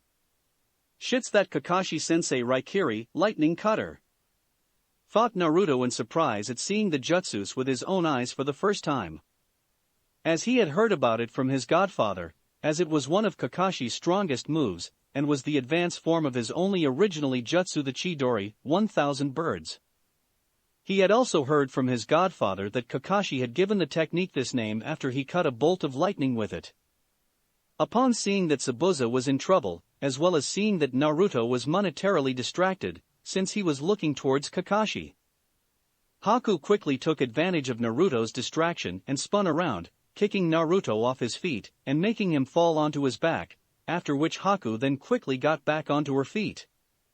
But before she raced up towards Zabuza, Haku turned to look at Naruto sadly, who was still on the ground. "I'm sorry Naruto-san, if we had met at another time and in another place, I believe we could have been friends." "But we're friends, Haku," spoke Naruto. End flashback. It was then after remembering this, Naruto realized what he was doing, and let go of Haku, dropping the girl onto the flooded ground along with his katana. After which, he fell to his knees and held the side of his neck, where the curse seal was, and screamed out in pain. "No. I won't let you control me and make me hurt my friends," screamed Naruto in pain, as he forced the curse markings back by sheer willpower. Soon enough, the curse markings retreated back into the seal, after which Naruto started to faint heavily, since forcing the curse markings back had taken a lot out of him. "Naruto-kun, are you alright?" asked Haku as she went over to Naruto and helped him up. "Yeah, I think so," replied Naruto, before he looked up at Haku. "Haku-chan, I'm sorry for attacking you and your team, especially after you all risked your lives to protect me from those means. It was just, when the curse seal activated I couldn't," apologized Naruto, but before he could finish, Haku placed her index finger on Naruto's lips to stop him. "It is alright Naruto-kun, I understand, you were not yourself, this curse seal you mention was affecting you and turning you into something you're not," replied Haku, after she lowered her finger from Naruto's lips. "But I nearly killed you and your team," stated Naruto, as he couldn't believe Haku was being so forgiving of him after what he nearly did. "But you didn't, you fought the seal and proved that you were stronger than it," answered Haku. "Only because you helped me come to my senses, and for that I owe you, as well as for saving my life," Naruto said. "Consider us even, since you saved my life and changed it for the better," replied Haku with a smile, which Naruto returned. After which the two of them went over to Saito, and helped him up and treated his injuries, and did the same for Chojuro. At dawn, when the sun began to rise up into the sky, Naruto finished treating Haku's, Chojuro and Saito's injuries, during which, Naruto thanked both boys for protecting him from the Ainins when he was unconscious, and at the same time apologized profoundly for attacking them. Chojuro of course accepted both Naruto's thanks and apology. Saito on the other hand was not as forgiving as his teammates were, although it was more out of hurt pride than anything else. Since other than when training with Haku or his sensei Zabuza, Saito had never been so utterly and hopeless outmatched and overpowered in his life. Once the two of them were finished being treated, Saito decided to get some answers from Naruto. Since after everything he put them through, he believed that they at least earned the right to know what happened to the young Senju heir and why he went berserk on them earlier on. Naruto had of course not surprised by these questions, since he expected them to ask, and normally, Naruto would have refused to answer. Since this was technically an internal matter to his village, given how it involved Orochimaru, and he was after both him and Sasuke. But after risking their lives to protect him, and how he nearly killed them in return, Naruto believed they had earned the right to know the truth. After which he then began to explain what happened after he was separated from his team. After about an hour or so, Naruto told them what had happened to him and his team, where once he had finished, all three Kiri Genin were left utterly stunned. "So you're telling us that you took on one of the Densetsu no Sannin, legendary 3 ninjas, by yourself and survived, spoke Chojuro with awe and disbelief. Yeah, but to be honest, he was just toying with me and could have killed me whenever he wanted, or once he was finished, he let me go, answered Naruto. And that mark he gave you, why exactly did he give you it? Asked Saito, as he was curious as to why a rogue shinobi like Orochimaru would give Naruto something like the curse seal to Naruto, especially since it gives him such an incredible boost in power. I don't really know myself, but I'm guessing he's hoping that by using this seal, he can corrupt me or turn me into some kind of puppet follower for him, replied Naruto. Since after what happened with Haku and the others, he figured that the seal not only gave him a boost in power, but also affected his mind, turning him into someone like Orochimaru. As Naruto thought about the seal, it suddenly started to throb, as if it was burning him, making Naruto cringe and cover the seal with his hand. Naruto-kun, are you alright? Asked How worriedly. Yeah, I'm fine, just the mark starting to hurt again, replied Naruto, as the pain slowly started to fade away. Haku of course frowned at this, and became even more concerned, as she wished she could do something to help Naruto. But unfortunately, she knew very little about sealing, and even if she did, she doubted she could do anything to help her blonde-haired friend. Since Naruto had some skill in Fuinjutsu, and even he didn't know anything about the seal or what to do about it. So, what do you plan to do now? Asked Chojuro. Find my team and link up with them as quickly as possible, since Orochimaru placed the same kind of seal on Sasuke, and it's possible that the others may be in danger. Since there's a good chance that Sasuke may go berserk like me and attack Sakura and Sai, explained Naruto. And how do you intend to find them? Asked Saito. I'll head back to where I fought Orochimaru, and then use a technique I created a while back, where hopefully if they're not too far out of range I can find them, answered Naruto. When Saito heard this, he raised his eyebrow with interest, as he was intrigued with this technique Naruto mentioned, and was curious to see it. If it's alright with you, Naruto-kun, we would like to accompany you until you rendezvous with you team. Although I appreciate the offer, Haku-chan, I can't ask you to do that, said Naruto. You do not need to worry, Naruto-kun, because you do not need to ask, besides you're still recovering from the effects of the seal and forcing it back, as well as the injuries you received earlier on, hence you aren't at full strength, replied Haku with a smile. Naruto of course only sighed at this, as he knew he could not argue with Haku, since when it came to certain things she was as stubborn as a mule, where she wouldn't take no for an answer, plus he was in no frame of mind to argue with Haku. Not to mention he had to admit he could do with some help, should Sasuke get out of hand with the curse seal. Well, since you're back to normal now, I think we should give you this, spoke Saito, as he handed Naruto the earth scroll that Orochimaru left to Naruto after he had marked him. But don't you guys need it? Asked Naruto, where Saito shook his head. We have the other scroll needed, besides you need it more than we do, since you have to get 3 more scrolls, said Saito, where Naruto just nodded his thanks. After a few minutes, Naruto, Haku, Saito and Chojuro decided to move out, and start looking for the members of Team 7. Chapter 21 Mother's Fury. Previously on Hope of the Senju clan. If it's alright with you, Naruto-kun, we would like to accompany you until you rendezvous with you team.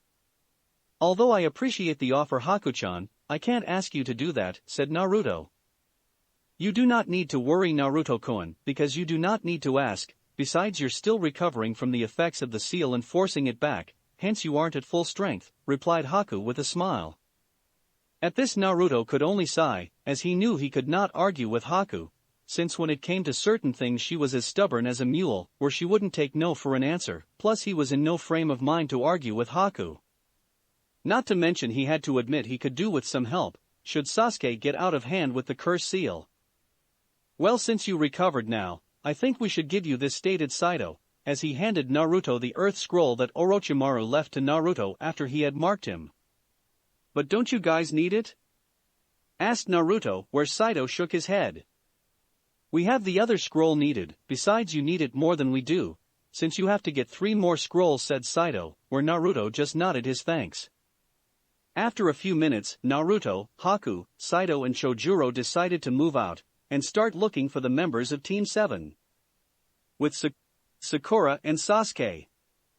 As the early morning dragged on into the afternoon, Sakura struggled to keep herself awake, as she had been up most of the night keeping watch over the unconscious Sasuke with Sai.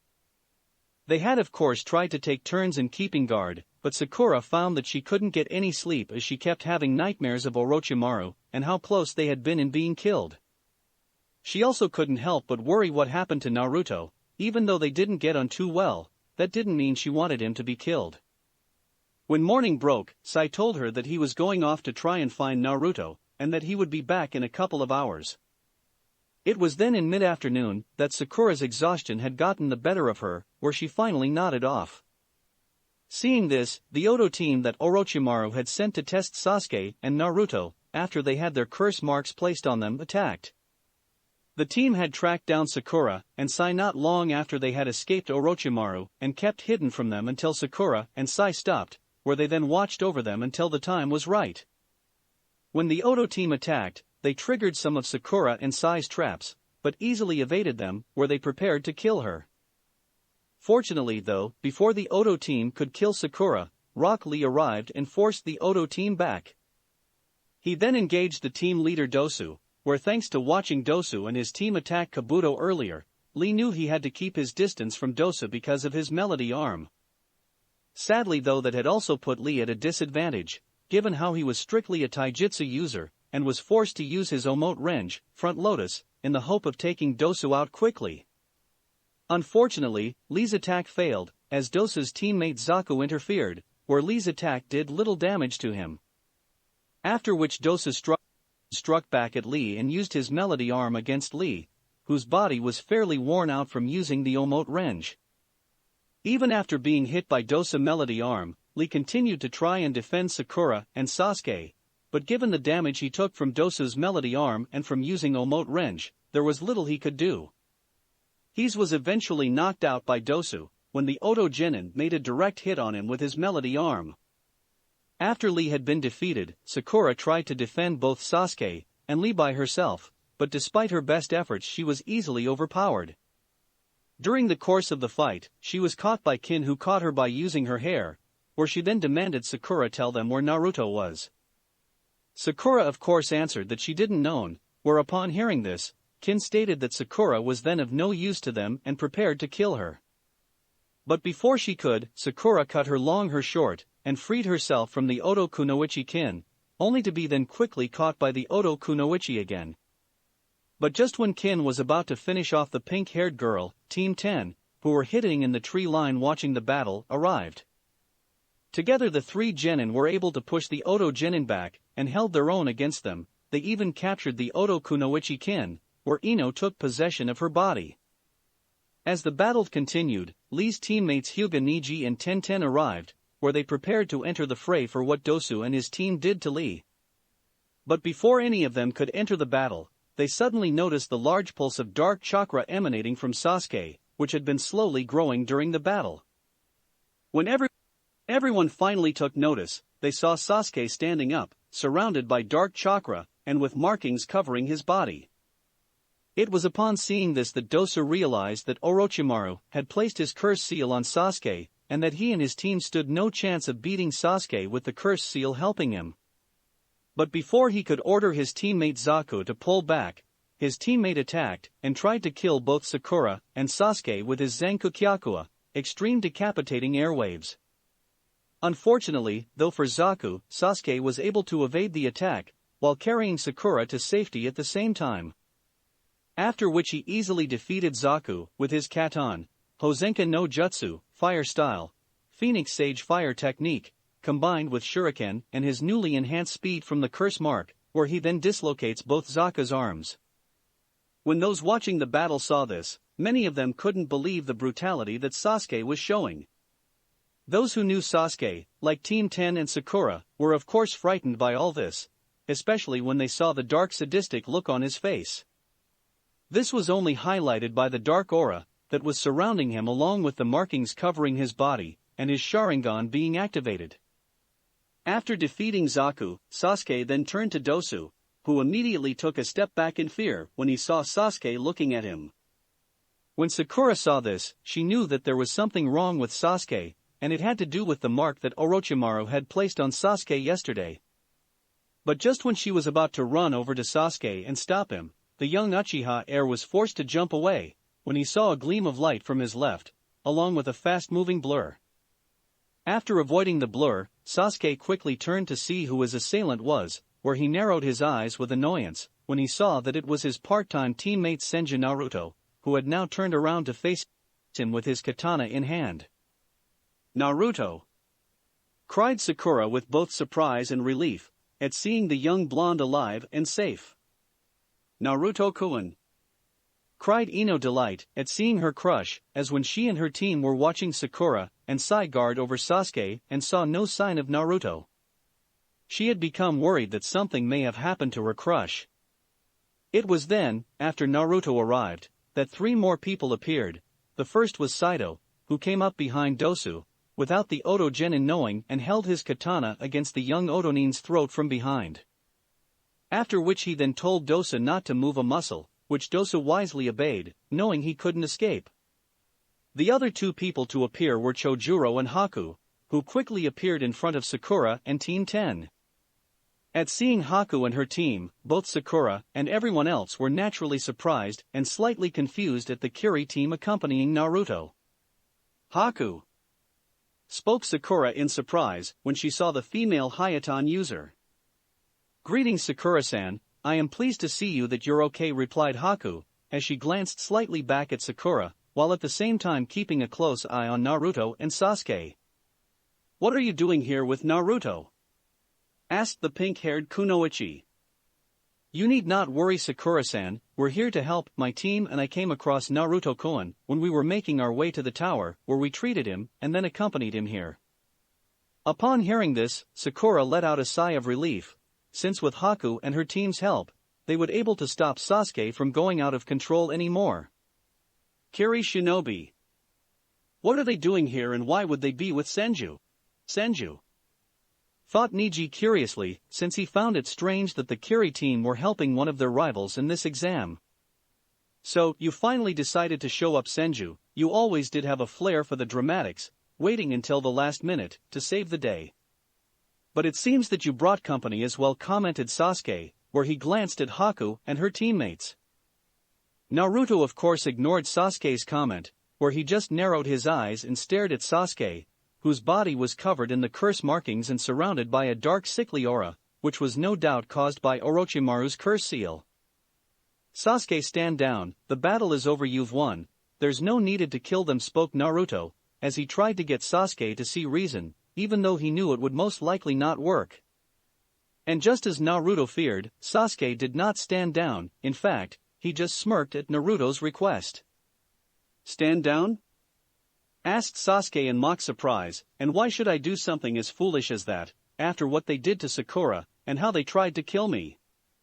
They wouldn't have shown us the same mercy if we were in their position." "Because you aren't in the right frame of mind, Sasuke, the mark is affecting your mind and is corrupting you, turning you into something dark and foul just like him," stated Naruto. This of course got many confused looks from everyone observing Naruto and Sasuke, minus Sakura, Dosu, Haku and her team, who knew what Naruto was talking about. "Affecting me?" declared Sasuke with a half-laugh, "the only thing that this seal is doing to me is making me more powerful, as I've never felt so strong in my life. With this power helping me, I can finally achieve my revenge and kill him. Sasuke, I know right now you may feel invincible, but trust me, the power you're feeling is wrong, it's evil, let it go," Naruto said. "Ha! Ha! If I didn't know any better, I would think you were scared of my new power," spoke Sasuke with a cocky-looking smirk. "I am scared of that power, and it's because I know what I'm talking about. I was given the same thing," Naruto replied as he pulled the bandages that Haku placed over the seal slightly, allowing Sasuke, Sakura, Dosu, along with Haku and her team to see his seal. 1. After seeing this, Sasuke's eyes narrowed slightly, while Sakura and Dosu's eyes widened in surprise. "He's got the mark just like Sasuke-kun," thought Sakura in surprise. "He has the curse seal as well," thought Dosu in shock, as he finally understood why he and his team were sent after Sasuke and Naruto. Originally, when they found Team 7 and saw no sign of Naruto, they assumed that he had been killed in the forest or had somehow got separated from them. Hence, they attacked Sakura and Sasuke in the hope of getting one of their targets, while getting Sakura to tell them where Naruto was. But now, seeing that Naruto had the curse seal like Sasuke, he realized that Orochimaru had only sent him and his team to test Naruto and Sasuke should they survive the curse seal and use them as guinea pigs. So, trust me when I say that power isn't worth it, as it will turn you into something dark like Orochimaru. Believe me, I know, said Naruto. I don't care, cried Sasuke. You may be afraid of this power and not willing to use it, but I'm not. I am an avenger, and as long as it helps me get what I want, I don't care about the consequences afterwards. When Naruto heard Sasuke answer, he knew that there was only one other course of action left. Well, if you aren't willing to listen to reason, then I just have to beat some sense into, replied Naruto, as he got into a fighting stance and prepared to fight the young avenger. When Sasuke saw this, a predatory smirk appeared on his face. That's fine by me, since to be honest, Senju, from the moment I first saw what you could do, I've wanted to fight you, and with this new power that I have, I'll defeat you and be one step closer to achieving my goal. After which the young Uchiha heir took out an kunai and fell into a fighting stance of his own. For the first few moments the two heirs of the founders of Konoha stood opposite one another, waiting for the other to make the first move. While at the same time, those who were watching the two heirs stayed silent as they waited for the fight that was to come. Although two particular shinobi were watching the two genin with greater interest than everyone else.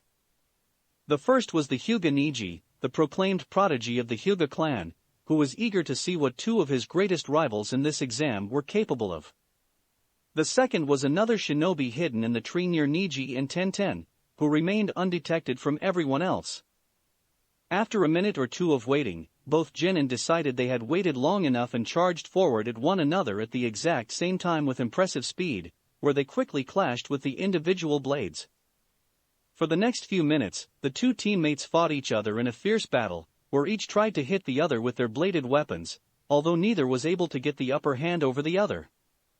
As the battle continued, Naruto was able to push Sasuke back a bit, where he fired the last of his shuriken at Sasuke, who easily deflected them and skillfully caught a few others before throwing them back Naruto, who in turn skillfully deflected them with his katana, while making sure that none of them hit anyone else who was watching the fight. After deflecting all of the shuriken, Naruto quickly realized that the shuriken were just a distraction, for when he looked up at Sasuke, he saw Sasuke finishing some hand seals before taking in a deep breath and exhale a large ball of fire, which then flew towards the blonde Senju.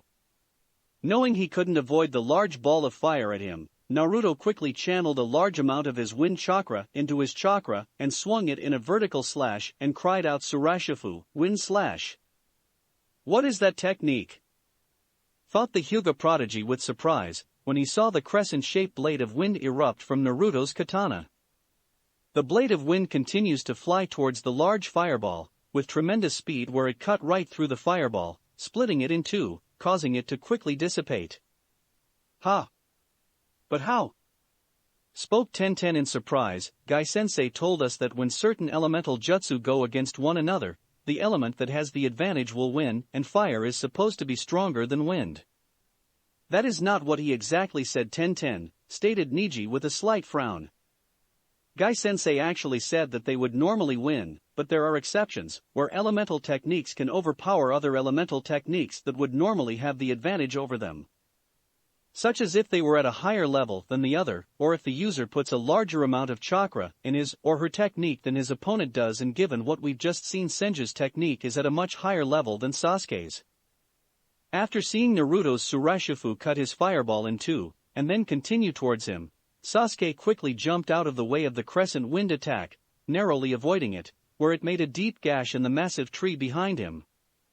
Once he had dodged Naruto's attack, Sasuke then quickly countered by creating several small fireballs and cried out, Katon, Hozenka no Jutsu, where he then sent the fireballs at Naruto, who in turn stabbed his katana into the ground and did his own scent of seals and spat out several large blasts of water which hit the small fireballs dead on and extinguished them.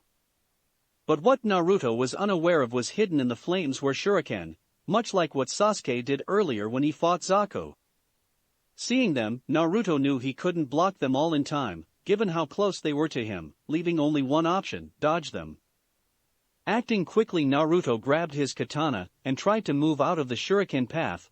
Unfortunately though, Naruto couldn't avoid them all, where he receives a large shallow cut on his left arm and another on his left leg.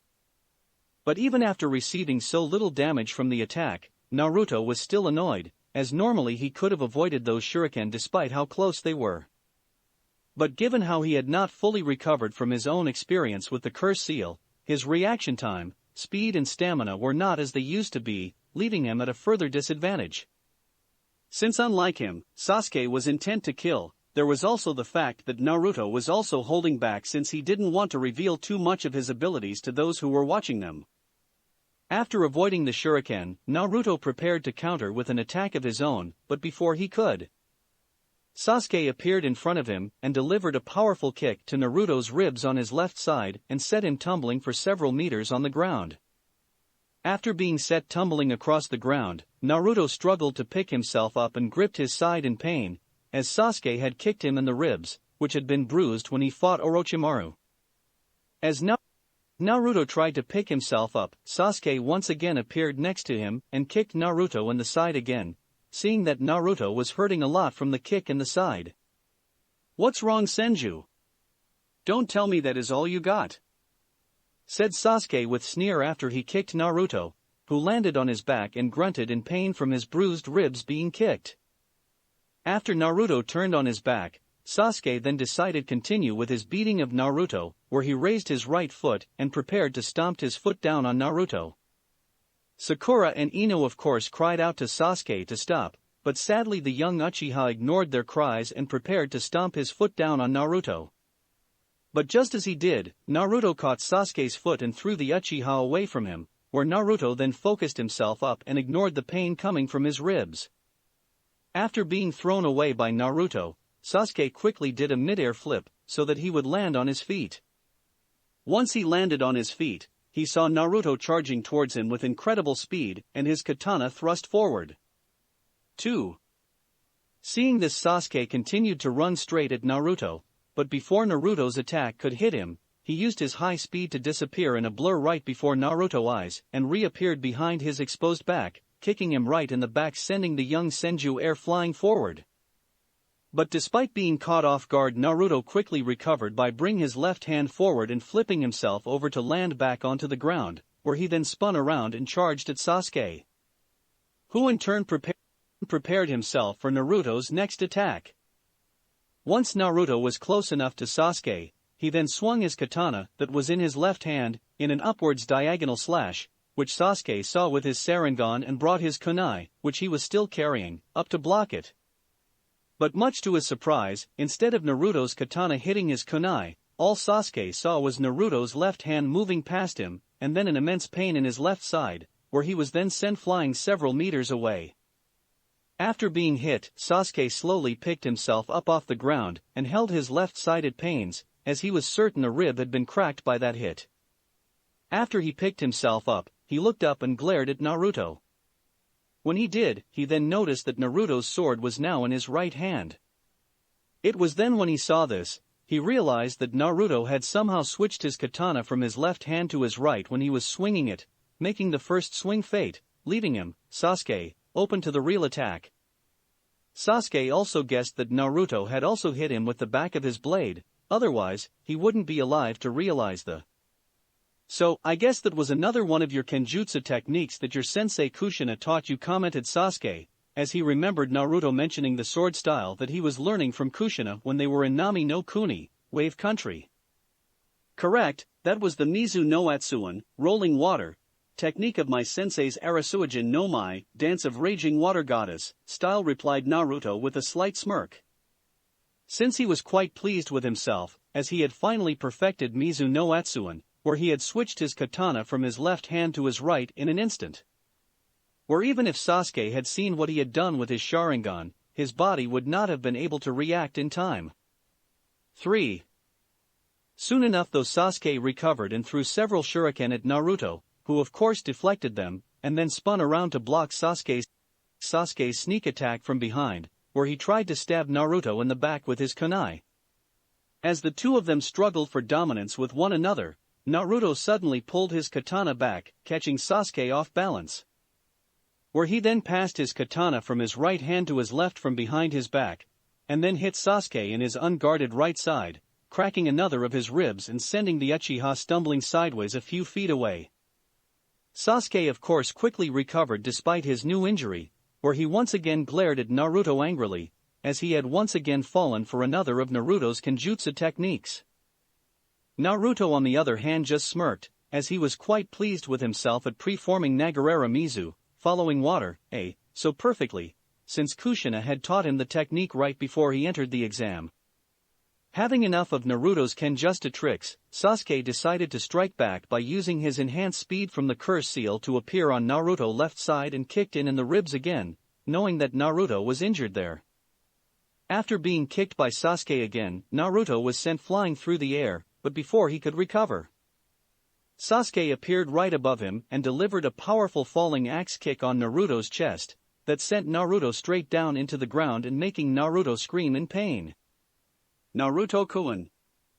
cried Ino in fear at seeing Naruto being slammed into the ground by Naruto. "Naruto!" thought Sakura with worry, as she feared that Sasuke would kill Naruto. Fortunately, though for Naruto, after the many years of dodge training and taijutsu training with his mother, Naruto had developed a high tolerance for pain. Hence, he had been hit with a lot harder kicks than the one Sasuke hit him with. But as he lay on the ground, he could not help but feel frustrated at how he was letting Sasuke beat him around like a punching bag. Since if he could use his Mokuton bloodline, he was certain he could beat Sasuke, and have him restrained by now. But unfortunately, he couldn't afford letting others like Team 10, Haku and her team and Lee's team learning about his bloodline, at least not yet. Not to mention Sasuke was intent on killing him, while he was trying to take down Sasuke without hurting him too badly. As Naruto lay unmoving on the ground with his eyes closed, Sasuke stood over his with a victory smirk on his face. "Well, it looks like you're finished, Senju, although I have to say I'm disappointed, as I had hoped you would make for a better challenge," spoke Sasuke. But as soon as he had said this, Naruto suddenly opened his eyes and spun around and did a leg swipe, kicking Sasuke off his feet and causing him to fall on his back. "He's quite durable," thought Neji, surprised, as he was certain that Naruto would be finished after taking Sasuke's last attack. But despite Naruto catching him by surprise, Sasuke quickly recovered, where he jumped back onto his feet and smirked at Naruto. "Not bad, Naruto, but still not good enough. So you might as well give up now and save yourself a lot of pain. Since with his power you can't beat me, at least not in the shape you're in now," said Sasuke. "I wouldn't be so sure of that, Sasuke," replied Naruto with a knowing smirk, which made Sasuke frown. But before he could comment on it, Naruto suddenly took out all his smoke bombs and smashed them onto the ground, filling the area with smoke. Although this wasn't ordinary smoke, for mixed in with the smoke was pepper powder, which filled the smoke-filled area, blinding Sasuke. "Aha! My eyes!" cried Sasuke in pain, as his eyes started to burn from the powder, and was forced to shut them, after which he then started to cough repeatedly as his throat started to burn as well. With Sasuke blind and distracted from the smoke pepper bombs, Naruto, who was holding his breath, and had his eyes closed before he released the smoke pepper bomb, used his Chakura no Purosu, chakra pulse, to locate Sasuke in the cloud of smoke. "What was that?" thought Neji from up the tree and outside the cloud of smoke, where he saw a large pulse wave erupt from Naruto after he touched the ground with his two front figures. Since he had used his Byakugan to see what was happening inside the cloud of smoke, when Naruto smashed the smoke pepper bombs. Once Naruto had located Sasuke, he quickly sped towards him at high speed and delivered a powerful rising kick to Sasuke's chin, which sent the young Uchiha flying up into the air and out of the cloud of smoke. Naruto then quickly followed after Sasuke, where he appeared right above Sasuke with his legs stretched out, where he cried out Gekikyaku, hammer kick. And delivered a powerful blow onto Sasuke's chest which sent him hurtling to the ground.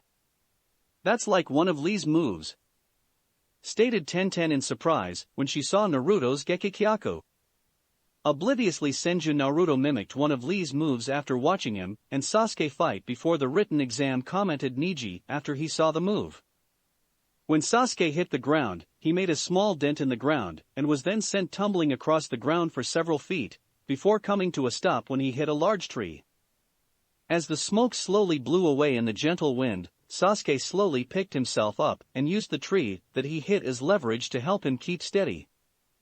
At the same time, Naruto gracefully landed on the ground, where he then threw his last few kunai at Sasuke.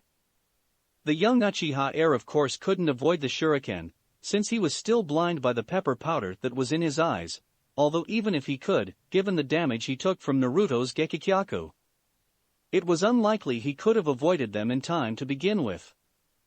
But fortunately, though, for Sasuke, Naruto's goal was not to kill him, but to restrain him, where the kunai flew right past him, and the ninja wire that Naruto had tied to the shuriken wrapped itself around Sasuke, tying him tightly to the tree behind him and preventing him from moving.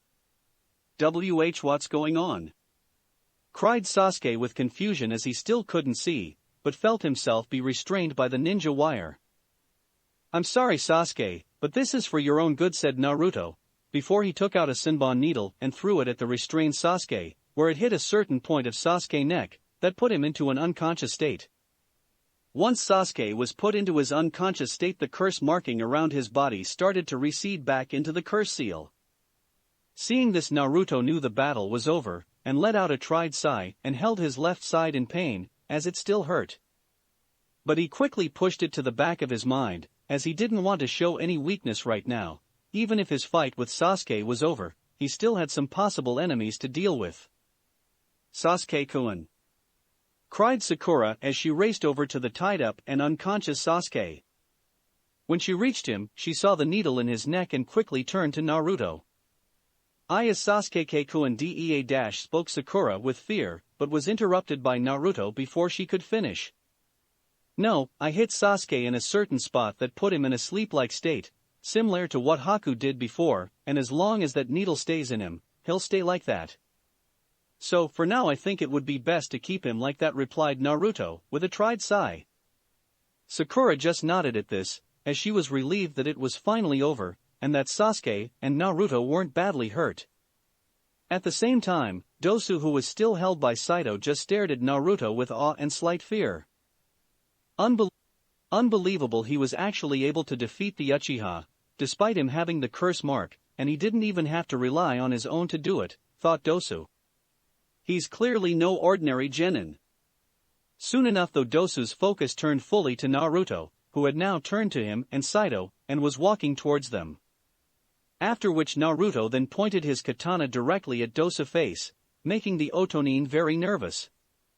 "If you value your life and the lives of your teammates, you will accept the offer I'm about to make," spoke in a cold and serious tone. This of course surprised those that knew Naruto, since they'd never heard him speak like that to anyone. "What sort of offer?" asked Dosu as he did his best to remain calm and show no fear, despite the situation he was in. "You'll hand over your scroll to me, and in return will allow you to leave with your team peacefully," answered Naruto. "And what would happen should I refuse this gracious offer of yours?" asked Dosu. At this, Naruto did not answer, but gave Dosu a look that would have made even a Chunin take a step back in fear. When Naruto stared right at the Dosu, the Otonin couldn't mask the fear in his one revealing eye this time. As the look Naruto was giving him told him that Naruto wasn't someone to be trifled with, and given what the Otonin saw when Naruto fought Sasuke, it didn't take much convincing to believe it. Saito, who was standing behind Dosu, couldn't blame the Otonin for being afraid of Naruto, especially at the way Naruto was looking at him now. For as Naruto stared down at Dosu, his eyes were alight with a cool fury like blue flames which radiant power from them. "Very well then, I agree," replied Dosu, that it would be pointless to refuse. At this, Naruto only nodded and told Saito to let go of Dosu, after which Dosu gave Naruto his Team Earth scroll, where he then went over to his two teammates who were unconscious and picked them up. But before he could leave, Naruto decided to ask Dosu some questions. "Before you go, I want you to tell me what were your orders concerning Sasuke and me?" asked Naruto. Our orders were simply to track you down and kill you both, replied Dosu.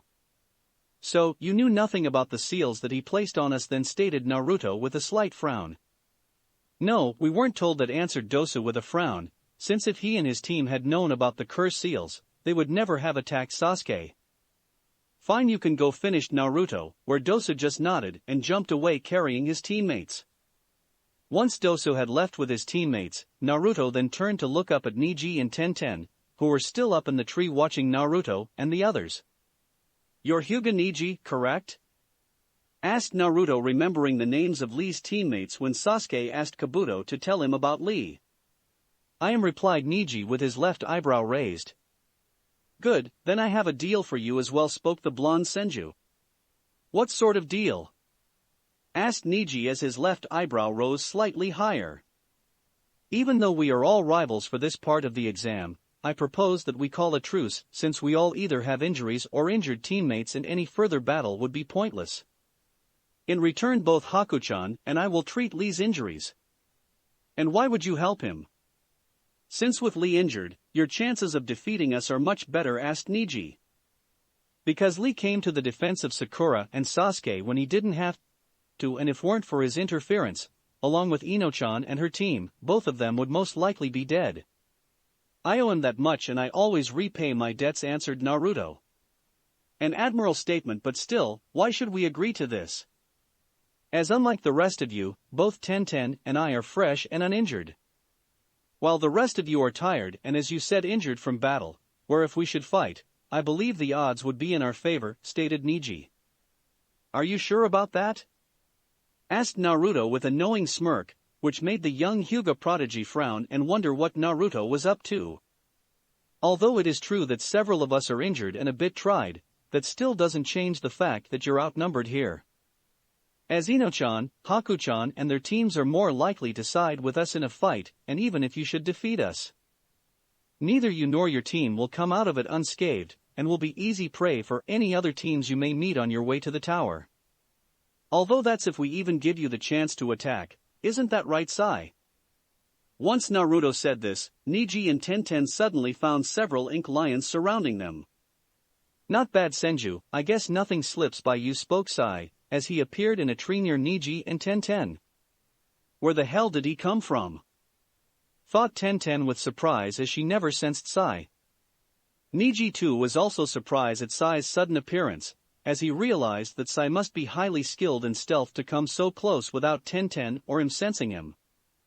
Neji also realized that Sai must somehow know the extent of how far he could see when he had his Byakugan activated and kept himself just out of his, Neji, range so not to be seen.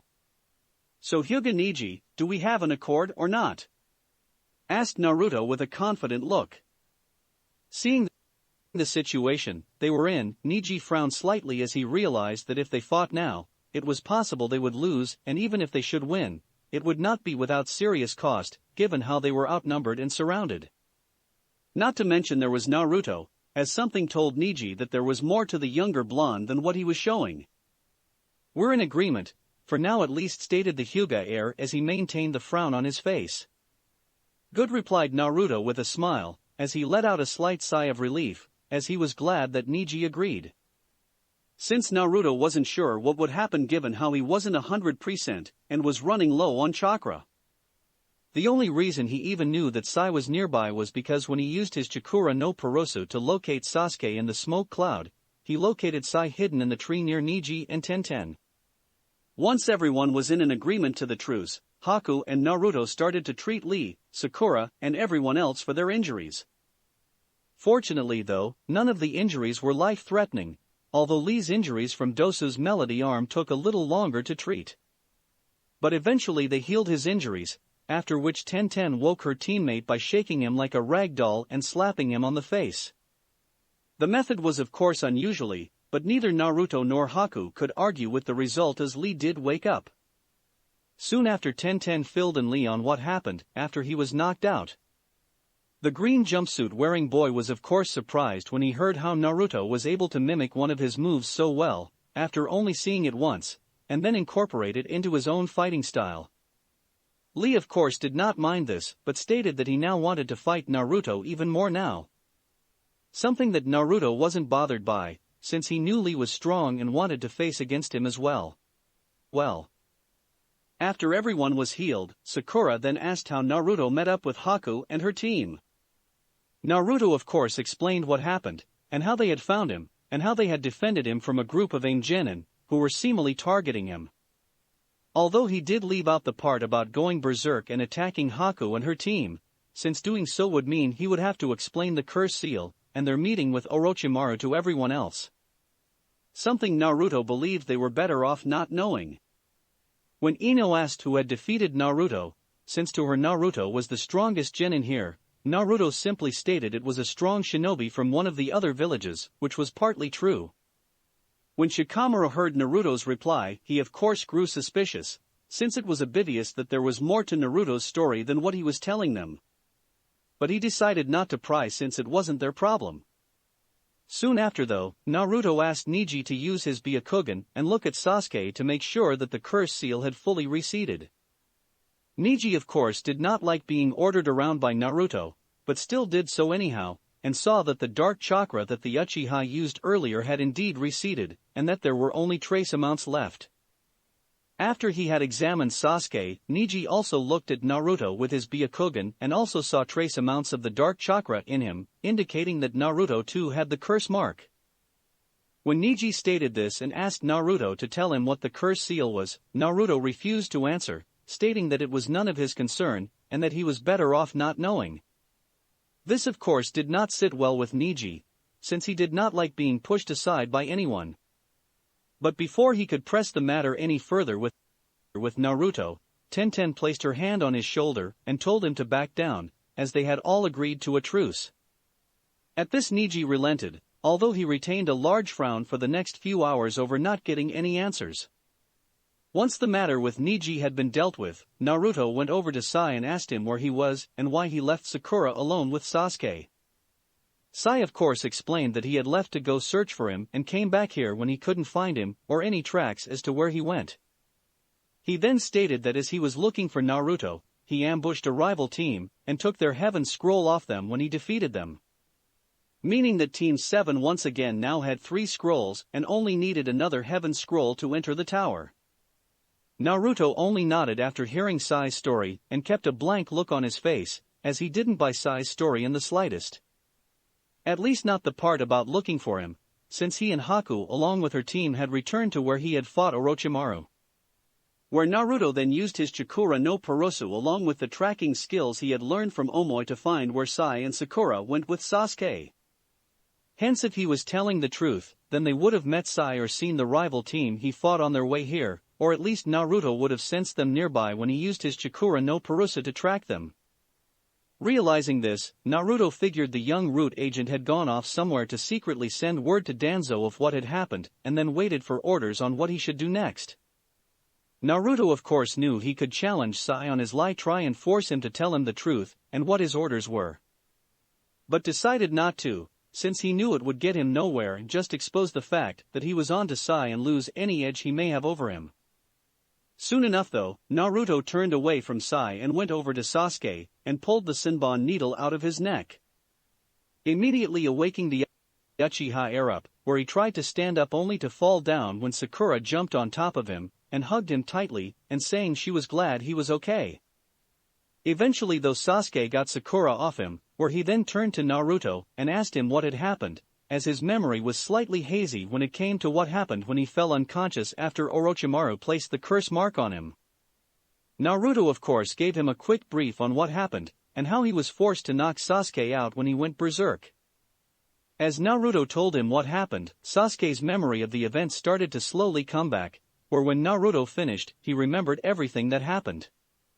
After Naruto finished, much to Male Blonde's surprise, Sasuke actually apologized for attacking Naruto, a gruff apology, where he grunted it, but an apology nonetheless. Although after Sasuke grunted out his apology, Naruto noticed that there was something up the young Avenger, as he saw that Sasuke was slight upset about something. But before he could ask, Naruto suddenly felt a sharp pain his left side, where he hissed angrily and held his left side. Naruto-kun spoke both Ino and Haku, where both girls went over to Naruto. What's wrong, Naruto-kun? Asked Ino when she and Haku went over to him. It's my side. I think one of the ribs that were bruised from my earlier fight was broken from when Sasuke kicked me, replied Naruto as he started breathing harshly. Bring him over to the tree hollow, where I can treat him, ordered Haku, where Ino and Lee, who had come over to help bring Naruto to the tree hollow, where they placed him against it. After putting Naruto next to the hollow, Haku and Ino helped him take off his katana and sheath along with his green zip-up top and his black tank top that he wore underneath it. After helping Naruto take off his upper clothing, Ino couldn't help but blush, as Naruto was the first boy she was seeing topless. Naruto was skinning and had few muscles since he was only 13 and only developing, but still when he got older, there was little doubt he would develop well.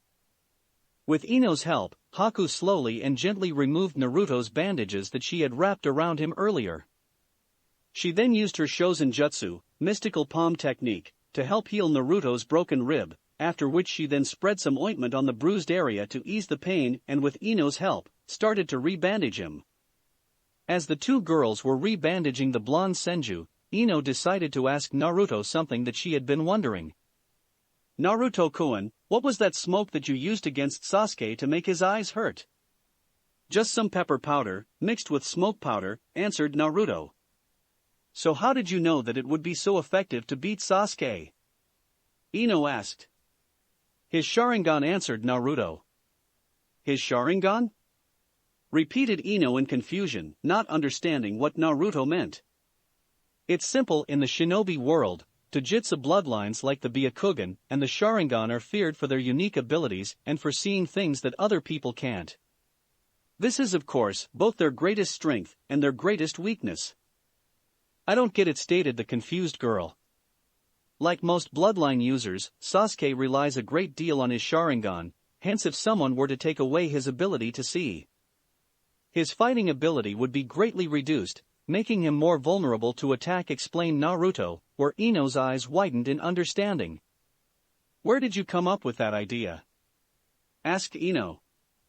Back when I was in Nami no Kuni, Wave Country, when I fought against Zabuza and you, Haku, Naruto replied, where he looked at Haku.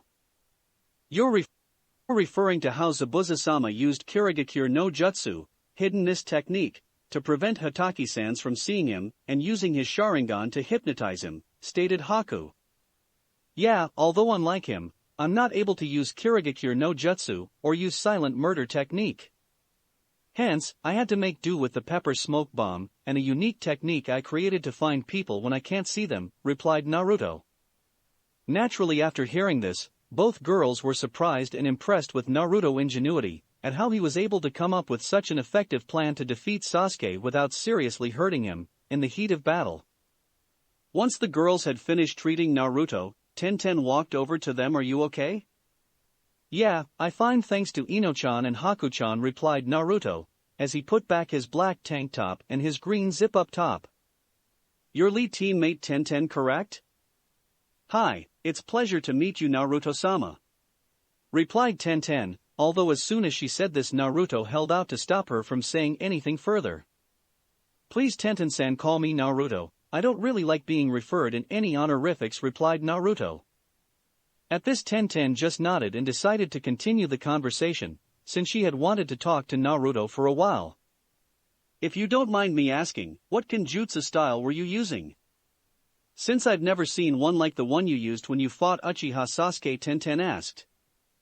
The style is called Arasuijin no Mai, I learned it from my sensei Uzumaki Kushina, Naruto answered. So, it's true then, you were trained by Konoha's Burati Shinka no Ikari, Bloody Crimson Fury, stated Tenten, where Naruto just nodded. Would it be okay if I looked at you, Katana? Tenten asked, which of course got a curious look from Naruto, as well as Ino and Haku.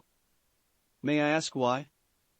Well, it's just that I'm interested in weapons, and I would like to examine it, explained Tenten, where Naruto raised his eyebrow curiously, but soon just nodded and handed his katana, which was lying next to him, to her. As she examined the sword, Tenten was quite impressed with the blade, as it was clearly first-rate craftsmanship, and was made of high-quality metal which allowed chakra to be absorbed and flow through the blade. This is a top-notched katana you have here. stated Tenten when she resheathed Naruto's katana and handed it back to him. Where did you get it from? Well, when I was traveling with my Kachan and my Neisan, I met a guy who taught me about Kenjutsu, along with some other things, where he later gave me this katana as a gift, answered Naruto, where he hoped Tenten would believe him, since it was sort of true. Well, whoever he was good friend, if he gave you this, replied Tenten. Relieved that Tenten believed him and didn't press in further, Naruto then decided to steer the conversation from him and onto her. You seem to know a lot about weapons and know how to tell if they are well made or not. That means you must specialize in using them. Hi, I do. I'm not really that skilled when it comes to ninjutsu, nor do I know many of them, but when it comes to weapons and marksmanship, there's no one better than me, as rarely miss my target, but my real goal is to be a great kunoichi just like your mother Tsunade-sama, as she short of my idol Tenten answered, though was slightly embarrassed how she told Naruto's mother was her idol.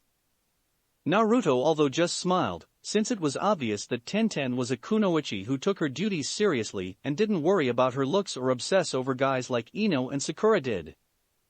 Well, if you like, I can introduce you to my Kaa-chan, as I'm sure she would be happy to hear that she inspires someone like you to become a strong kunoichi. You'd really do that? Asked Tenten excitedly at the idea of meeting her idol.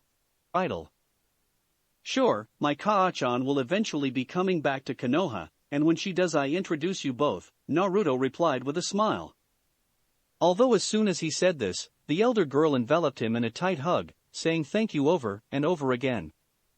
Now normally the blonde Senju wouldn't mind this, but given how his sides were still a bit tender from his broken rib, the hug was quite painful.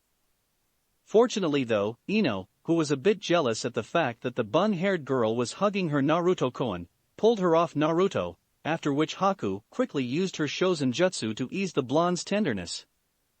Realizing that Naruto was still a bit sore, Tenten quickly apologized, which Naruto accepted and told her it was alright, since he knew she didn't mean any harm and assured her that he had been through a lot worse. Soon after, once everyone was healed and rested, the four teams broke apart, where Haku and her team headed off to the tower, while Team 10 and Lee's team headed off in their own opposite directions, leaving Team 7 by themselves to search for the last scroll they needed. 3 days later, last day of the exam. For the past 3 days Naruto and Team 7 had been searching for other teams who would have the last heaven scroll they needed. Sadly though all their attempts failed, as they only came across 3 other teams who all had earth scrolls, and now they were running out of time. After another failed search for a rival team, Naruto and Sai decided to return to their camp, where Sasuke and Sakura were waiting for them. But when they returned to their base camp, they saw Sasuke and Sakura standing with Yakushi Kabuto. Sasuke, Sakura, what the hell going on and why the hell is he here? Naruto asked when he arrived with Sai and narrowed his eyes at Kabuto when he turned to him, who just smiled.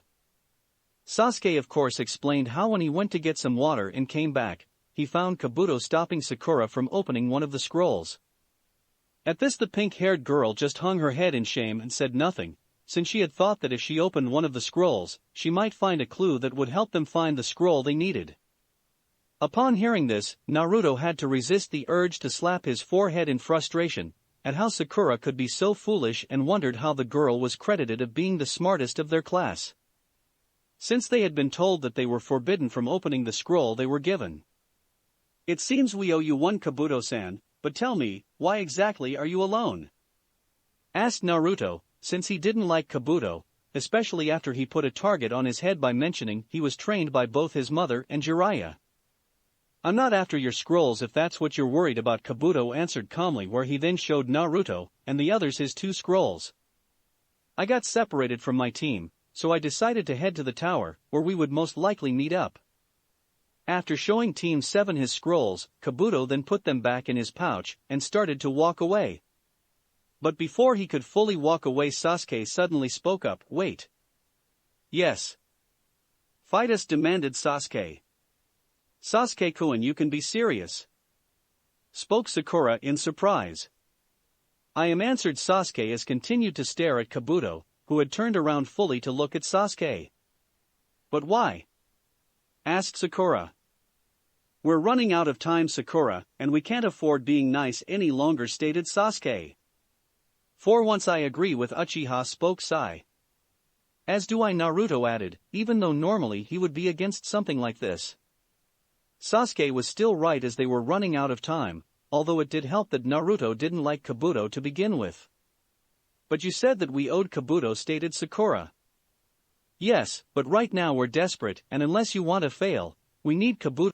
Kabuto's scroll, answered Naruto, leaving Sakura unable to argue. I'm afraid they aren't wrong, Sakura-san, although I commend you on your courtesy, since most people in your position would have just attacked me when my guard was down, which is what shinobi are supposed to do, aren't they? Stated Kabuto, causing the three boys to frown. Perhaps we can come to some sort of compromise, offered Kabuto. What sort of compromise? Asked Sai, retaining a neutral expression. I can lead you on the correct path to the tower, and on the way there, we are more likely to run into rival teams who have both heaven and earth scrolls, explained Kabuto. I get it. If we do this, then we can ambush another team on their way to the tower, and get the scroll we need, said Sakura, as she realized the plan. But that isn't the only possibility, is it? Stated Sasuke, gaining everyone's attention. Since there is also a good chance, given how the exam is nearly over, that other teams will have the same idea and lay in wait to ambush us. That's correct, I'm impressed, spoke Kabuto with a smirk. Well, as helpful as all this information is, I don't think that you're just telling us this, simply out of the goodness of your heart, stated Naruto with a frown. Oh, what do you mean? Asked Kabuto with a knowing smile. The reason why you're telling us all this, and why you stopped Sakura from opening the scroll, is because you're afraid of those other teams that are lying in wait. Hence, you're hoping to use us to help you get to the tower safely, since your chances of making it there with us are better than you going by yourself, explained Naruto. Impressive, commented Kabuto. It seems that katana isn't the only sharp thing on you, Naruto-kun. As you're correct, I am using you to get to the tower. But even still, you cannot argue that it is your best option if you wish to move on to the next round of the exam. At this, Naruto only frowned, since as much as he hated to admit it, Kabuto was right.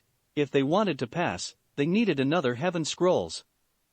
After a minute or two of weighing over their options and talking it out, Naruto and the rest of Team 7 agreed to travel with Kabuto to the tower. As Kabuto and the members of Team 7 continued to travel towards the tower, it grew dark and the moon started to rise up, although the tower soon came into sight, indicating that they were getting closer to the tower. But as time moved on and the moon rose higher, the team realized that they weren't making any progress. Guys, I think we're caught in some kind of genjutsu, stated Naruto. I agree, as it's the only explanation as to why we haven't gotten any closer to the tower, spoke Sai. But what kind of genjutsu is I? Asked Sakura. It's called Kori Shinshin no Jutsu, Sly Mind Effect Technique, answered Kabuto. You know it? Asked Sasuke. I've heard of it. It causes the targets to walk around in circles for hours by making it seem as if they're walking straight to their desired destination. It mainly used by shinobi who aren't very strong, where they try to wear their opponents down before attacking. I was careless not to have noticed it sooner, said Kabuto. Seeing that Kabuto and the others had realized that they were caught in a genjutsu, the three Ainins who had created the genjutsu decided to move on to the next phase of their plan, where they then used Kasumi Jusha no Jutsu, Mist Servant Technique, to attack Naruto and the others. When the clones appeared around them, the team quickly formed up in a circle formation with their backs to one another. Once they had formed up, the 5 genin were forced to defend themselves, as a small barrage of kunai and shuriken were thrown at them by the clones. After deflecting the projectiles, Sakura immediately took out another kunai and threw it at one of the clones. But much to her surprise and confusion, the kunai passed right through the clone. When Naruto saw this, he quickly realized what they were, where he walked out of the formation and went right towards one of the clones. Naruto, what are you doing? Get back into formation! Cried Sasuke, where Naruto just ignored her and continued to walk towards the clones. Naruto! Cried Sakura when she saw the clones was about to hit him with its fist, but when the clone went to hit him, the clone passed right through him. Just as I thought the young Senju. What's going on? Spoke Sakura in surprise. Why didn't that clone hit him? Their illusion, said Sasuke, realizing the truth. Right, like Kabuto said, the guys were fighting like to wear out their opponents, since they aren't strong enough to take us head on, responded Naruto. But how did you know? Asked Kabuto. When Sakura's kunai passed right through. But their kunais and shuriken were real, responded Sakura. That's because the enemy is hidden somewhere and are throwing projectiles at us, so to wear us out further and make us think that the clones are real, answered Naruto. But still, that doesn't change the fact that we're at a disadvantage, as we still don't know where they are or how to break this Jinjutsu, and they won't reveal themselves until we're too weak to fight, replied Kabuto. That's where you're wrong, as I've a technique that can help us find them, stated Naruto, where he began to summon his chakra. But as soon as he did, he suddenly started to feel intense pain coming from the curse mark, causing him to fall to his knees. Naruto, spoke Sakura with concern, as she saw her part-time teammate fall to his knees. Damn it, the curse seal, not now of all times, thought Naruto angrily, as he held his neck in pain. Seeing that something was wrong with Naruto, the Aim Genin decided to take advantage of the situation and each threw 3 kunai at Naruto. Luckily though, before they could hit him, Sai appeared and deflected the 3 kunai, saving the Senju's life. Looks like the mighty Senju Naruto isn't so mighty after all, if he lets scum like this defeat him, spoke Sai, without look at Naruto, as he kept a lookout for any more projectiles coming at them. Shut it, Sai, as I'm in no mood for you trash talk, retorted Naruto angrily, as his seal felt like it was on fire right now. When Sai glanced back at Naruto, he could see tin lines spreading from Naruto's curse seal. His curse seal must act up when he tries to summon his chakra, thought Sai, where he remembered his orders that he received from Danzo when he left Sakura alone to defend Sasuke. Should Senju Naruto receive the curse mark like Uchiha Sasuke, and should both boys survive the marks, you are to monitor their behavior and actions closely. Should they lose control of themselves, or should you believe that they pose a threat to our village, you're to use lethal force to deal with them. Remembering this, Sai readied himself to kill Naruto, should he go out of control like Sasuke did earlier. Naruto was of course fighting the seal with everything he had, as he knew that if he didn't act soon then he and his team would all be in trouble. Fighting back the pain, Naruto summoned a large amount of his chakra and used his Chakura no Purosu and released a small chakra pulse wave to locate the Aim Genin position. What was that? Thought Kabuto and the Aim Genin at the same time. They're over there, cried Naruto as he indicated to the top of the tree where the 3 Aim Genin were hiding, before falling over in pain again. Acting quickly on what Naruto told them, Sai used his Choju Giga, Super Beast's imitation picture, to create 3 ink lions and 2 hawks to attack the Aim Genin. How did they find us?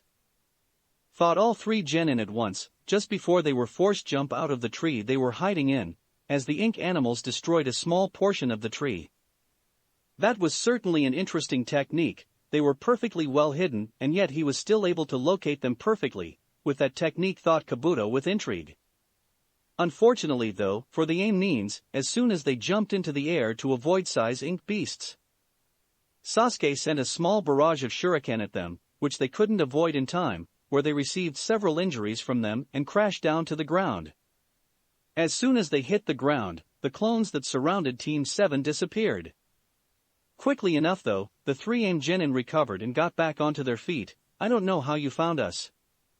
But you haven't won yet, spoke the leader of the team named Oboro, where he and his team each formed the same hand seal, and said Oboro Bunshin no Jutsu, Hei's clone technique, creating several dozen clones of the Aim team.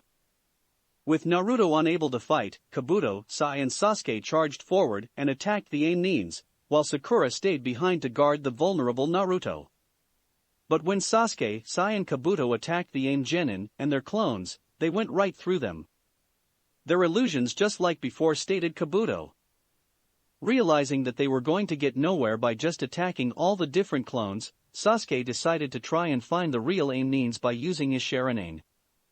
But as soon as he activated it, like Naruto, his curse seal started to hurt and pain shot throughout his body. "Damn it, now my seal is starting to hurt as well," thought Sasuke as fell to his knees. But still, despite the pain that was going through his body, Sasuke fought it and used his Sharingan to try and find the real aim ninjas. As the battle progressed, the aim ninja attempted to attack Sasuke by hiding among their illusionary clones. Luckily though for Sasuke, Kabuto was able to push him away, but was wounded in the process. Not wanting to let Kabuto's efforts to go to waste, Sasuke continued to search for the aim genin and quickly found them and told Sai where they were, who then immediately pounced on them and knocked them out within seconds. Once the aim shinobi had been taken out, Sai then searched them and found their scroll, which was a heaven scroll, the very one they needed. After a quick break so to give Naruto and Sasuke a chance to recover from their curse seals acting up, Kabuto and the members of Team 7 headed towards the tower and arrived just as dawn had broken through. When they arrived at the tower, they met Kabuto's teammates who were waiting for him, and after bidding goodbye to the silver-haired boy, they headed through the double doors that were marked for them with Kabuto and his team. After separating from Naruto and Team 7, Kabuto and his teammates entered the double doors that were marked for them. Once they entered the doors, they found themselves in a large hallway, and there leaning against the wall to their left, waiting for them to arrive, was the infamous Nukenin Orochimaru. "So how were they?" asked Orochimaru. "Sounds like you're quite fond of them," Kabuto spoke with evil-looking smirk. "I would just like your opinion of them," replied Orochimaru, "since you're my trusted subordinate and spy." "My opinion matters little, Orochimaru-sama, as yours and the only one that matters, since you're the one who decides," replied Kabuto with a cunning smirk, where he handed Orochimaru one of his info cards, which told the former Sannin everything Kabuto learned about Sasuke and Naruto. Crafty as always, Kabuto-kun, spoke Orochimaru before he disappeared in a whirl of wind with Naruto and Team 7. After entering the large hallway and reading the large notice sheet, Naruto and the others soon realized that they needed to open the scrolls inside the hall. Once they opened all 4 scrolls together, for large puffs of smoke came out of the scrolls, where the 3 boys instantly recognized the summoning inscriptions on the scrolls and threw them away, and told Sakura to do the same. Once they threw away the scrolls, 2 large puffs of smoke appeared, where when they dissipated, they saw that the people that were summoned were Hagane Kotetsu and Kamizuki Izumo. For a moment or two, Naruto and the others didn't recognize them, but after getting a better look at them, they quickly realized who they were. "Hey, I know you guys, you were those 2 guys that tried to stop us from entering the exam, and tried to trick us into going into the wrong room," cried Sakura in realization. "Nice seeing you guys too," replied Izumo with a smirk. "Wait, I thought you guys were genin like us," Sakura said in confusion. "Nah, that was just part of the test to weed out weaklings," explained Kotetsu. "So why are you guys here?" asked Sasuke. "Well, you see, it's our job as Chunin examiners to welcome the examinees who pass the forest with both scrolls at the end of the second round," answered Izumo. "You guys are pretty lucky, since if you'd been any later, you wouldn't have passed, so congrats," added Kotetsu with a smile. After hearing that they had passed the second round of the exam, Naruto and the rest of Team 7 smiled in victory at passing the second round. Even Sai smiled at the news of them passing, but it was his usual fake smile. Kotetsu and Izumo then went on to explain how this part of the exam was to test their abilities to follow orders and to work as a team. Since if they arrived here without all members of their team, or if they opened any of the scrolls outside the tower, they would have been disqualified. At the mention of opening of the scrolls, both Sasuke and Naruto glanced at Sakura, who had the decency to blush and look to the ground, since she'd nearly got them disqualified from the exam. Once the explanations were over, Izumo and Kotetsu told them to follow them to the Grand Hall, where they and the other genin who successfully got through the forest were to meet at Konoha's main gate. Currently standing guard at the main gates of Konoha, 2 Chunin named Suzumi and Hayes stood guard at the entrance booth. As in normal cases, guard duty at the main gate was fairly routine and boring, with signing in some people coming to do business in the village or shinobi returning from mission or leaving for a mission. But as they slowly watched time go by, the two Chunin suddenly saw three blurs flying past them with such incredible speed that neither Chunin knew had happened. "What the hell was that?" asked Hayes in confusion. "The hell I know," replied Suzumi in equally confusion. After passing by the main gate, the three blurs headed straight for the Hokage's mansion, jumping across buildings' rooftops with tremendous velocity, where they flew right past the shinobi, who were traveling by the rooftop as well, leaving them just as confused as the Chunin at the gate were. Soon enough, the three blurs arrived at the main entrance of the Hokage's mansion, and raced up the building to where the Hokage's office was. When they arrived, they saw the Hokage's secretary at her desk sorting out some papers. When the secretary turned to them, she instantly recognized two of the three people.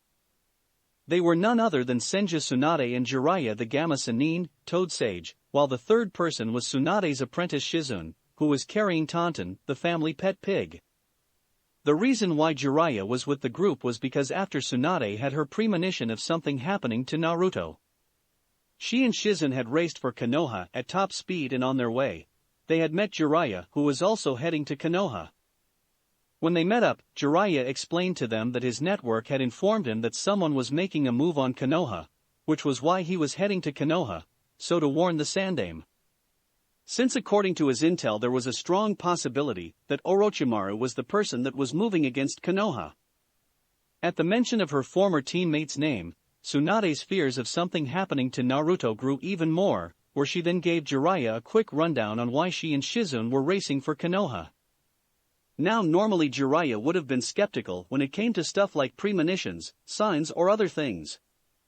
But when it came to a mother's instincts for her child, or Tsunade's luck in gambling along with the possibility of Orochimaru being involved, he was willing to believe in just about anything, where he then joined the two women in their race to Konoha. "Tsunade-sama, Jiraiya-sama, what brings you here?" asked the woman respectfully to the two Sannin. Tsunade of course did not answer the woman's question, as she simply ignored her and marched by her and headed straight for the double doors next to the secretary, which led to the Hokage's office. "Wait!" cried the woman when she saw the female Sannin heading for the Hokage's office. "The Hokage isn't in his office." "Then where the hell is he?" rounded Tsunade angrily, as she turned to the secretary. "He left for the tower in the Forest of Death several days ago, and has not returned from it yet. By now he should be giving his speech to those who have passed the second round of the Chunin exam," answered the secretary. At this Tsunade quickly turned and started to head down the hall that led to the stairs that lead to the bottom floor of the mansion, where she was joined by Jiraiya and Shizune. But before any of them could get very far, the secretary suddenly called out to them. "Wait! There's something more you need to know," called the woman. "What?" rounded Tsunade, as she was in no mood for chatting. Several days ago, when the exam in the forest first started, the Hokage received word from the head examiner of the second round of the Chunin exam, Mitarashi Anko, that the bodies of 3 Kusa genin were found not far from the Forest of Death with their faces melted off, where she believed that there was intruder in the area. Later on, the Hokage received word that the intruder was your former teammate Orochimaru, and that he was after Uchiha Sasuke and your son Senju Narigah. The secretary spoke. But before she could finish speaking, Tsunade appeared directly in front of her and grabbed her by the collar of her kimono and pulled the young woman across her desk, so she was looking right into the angry and worried face of Tsunade. "What happened to my son?" demanded the blonde-haired woman, where for once neither Jiraiya nor Shizune tried to stop her, since they wanted answers as well. According to Anko-san's report, Orochimaru placed his curse mark on Uchiha Sasuke and your son. Other than that we don't know. The Hokage sent an ANBU team, where they spent much of the second day looking for them, but couldn't find him or his teammates. Although they did find signs of a battle being fought, which they believe is where your son and his team fought, Orochimaru answered the secretary nervously, since last time Tsunade had lost her temper here. She had destroyed the entire hallway, hospitalized 2 ANBU, and scared the last secretary, her predecessor, so badly that she was too scared to come back to work. Within a blink of an eye after hearing this, Tsunade let go of the frightened woman and raced out of the Hokage's mansion with Jiraiya and Shizune hot on her heels at even greater speed than before and headed straight for the Forest of Death. At the tower. After giving his speech on the reason why the Chunin exam existed other than to promote Genin to Chunin, the Hokage stared at the many different Genin that were before him, and could not help but be impressed on how many made it this far, especially at the fact all the rookie Genin from Konoha made it.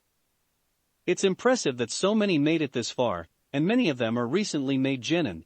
This generation certainly has a lot of promise, thought the Sandaime, before his eyes fixed on Naruto where a look of relief and concern spread across his face. After his ANBU failed to find Naruto and his team, Sarutobi had them stop the search, since if Naruto had died from the seal then they would have found his body along with Sasuke's.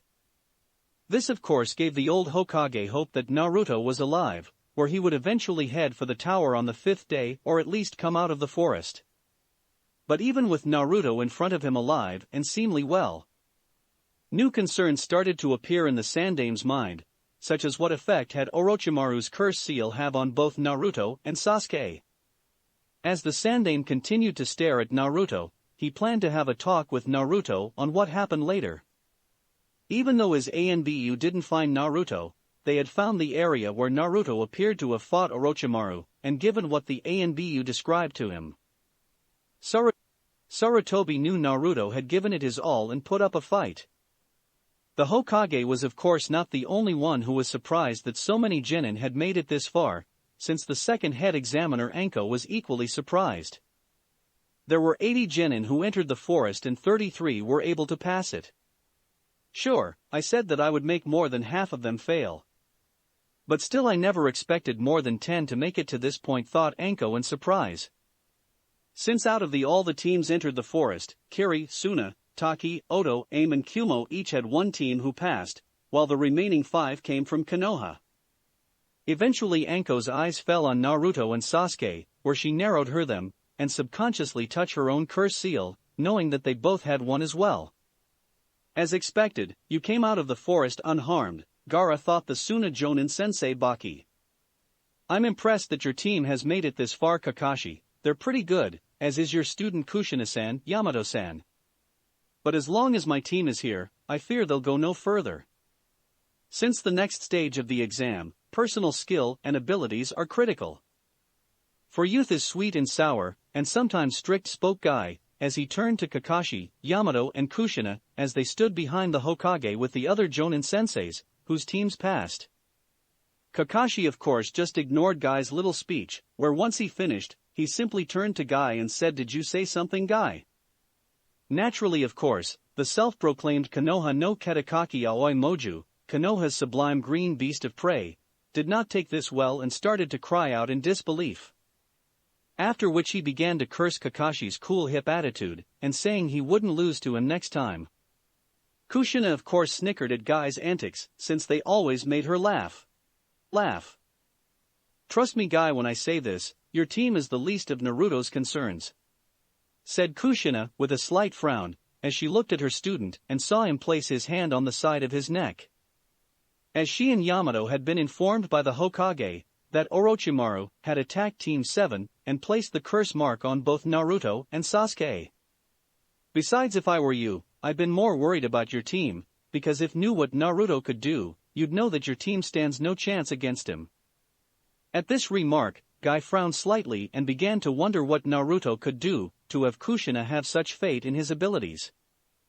Although Guy had heard the rumors of Naruto being a powerful and gifted genin, especially after he seemingly defeated his internal rival Kakashi, it didn't reveal what Naruto could do, which is why Naruto is talked about so much in the village, since he was still a mystery to people. As the Jonin sensei looked over the remaining genin, the genin themselves analyzed their situation and looked around those who passed with them. The Oto team of course glared angrily at Sasuke, remembering how Sasuke defeated them, where Zaku swore revenge on Sasuke for what he did to his arms. Although Dosa narrowed his eye at Naruto, since he still didn't know what to make of the blonde boy. So out of the 26 teams who entered the second exam, only 11 made it here. thought Temari, before she lost her train of thought when she saw her younger brother looking to their left. When she looks, she saw that her brother was staring at Senju Naruto and Uchiha Sasuke, and had a bloodthirsty look on his face, as if he was glad that they had passed the second test. This isn't good, thought the blonde girl, as she feared that her brother would lose control of himself again, should he ever have to fight either boys, since she knew that bloodthirsty look all too well.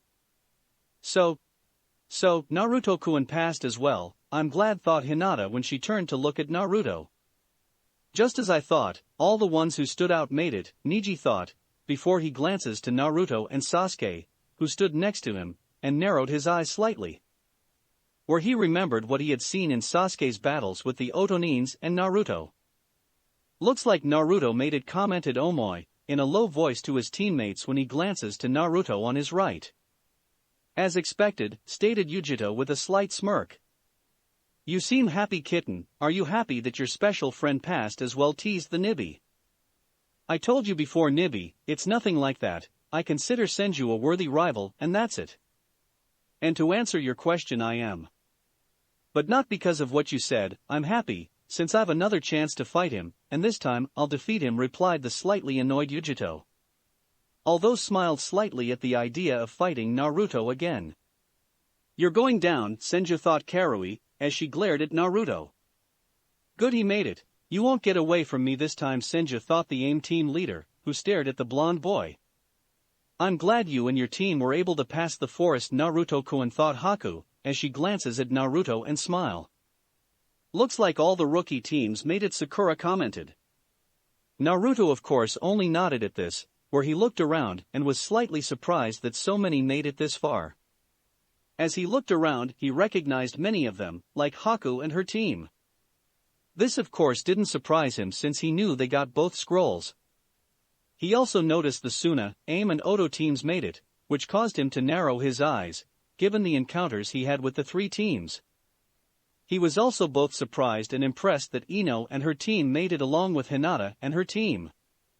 But then realized that it was only natural they pass, since after training with them for several months, he knew that when it came to tracking in terrain, Hinata's team was the best and Ino and her were no pushovers when they fought together. Naruto was also pleased to see that Yujito and Lee's teams passed, but wasn't surprised as he knew how strong they were. When Naruto turned to look back up at the Hokage and the Jonin senseis, he notices Zabuza and Killer Bee, who were seemingly standing next to one another. Both men of course acknowledge him in one form or another, where Zabuza just nodded, while Killer Bee gave Naruto a thumbs up and smirk. Naruto in return gave both men a smirk and a nod, after which he turned to senseis Kushina and Yamato, who were at the other end of the group of Jonin from Zabuza and Killer Bee and were standing next to Kakashi and Guy. But before he could give them any kind of acknowledgement, Anko suddenly spoke up, stating that there was another announcement to be made. As soon as Anko had stated that there was another announcement to be made, a sickly-looking Konoha Shanbai carrying a katana on his back appeared between the two groups. After which he then turned to look at the group of genin. My name is Gecko Hayate, and I am a judge in this exam, and before we begin the third round of the exam, there is something we need to do first. Spoke Hayate. Given the large number of you that have passed the forest, we're forced to have a preliminary round, where we will pair you off randomly, and have you face off against one another in a fight. So that there will be fewer of you in the third round. But why can't we just have the third round? Asked Sakura. As the Hokage mentioned earlier, during the third round there will be many visiting dignitaries, who wish to watch the match, and because of this, we cannot have too many matches as we only have a certain amount of time. That is why we must have the preliminary matches now. Wait, we're having it now. But we only just finished the second round. Complained Ino. Since she and her team had not arrived at the tower very long ago, and like many, they were tired and hurt. That matters little, but if you wish to leave the exam then please just raise your hand and tell me, replied Hayate.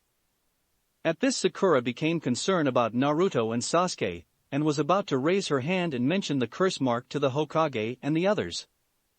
But before she could, Sasuke stopped and told her not to, as he wanted to continue with the exam and fight people like Lee, Neji, Haku, Yujito, Gaara and Naruto.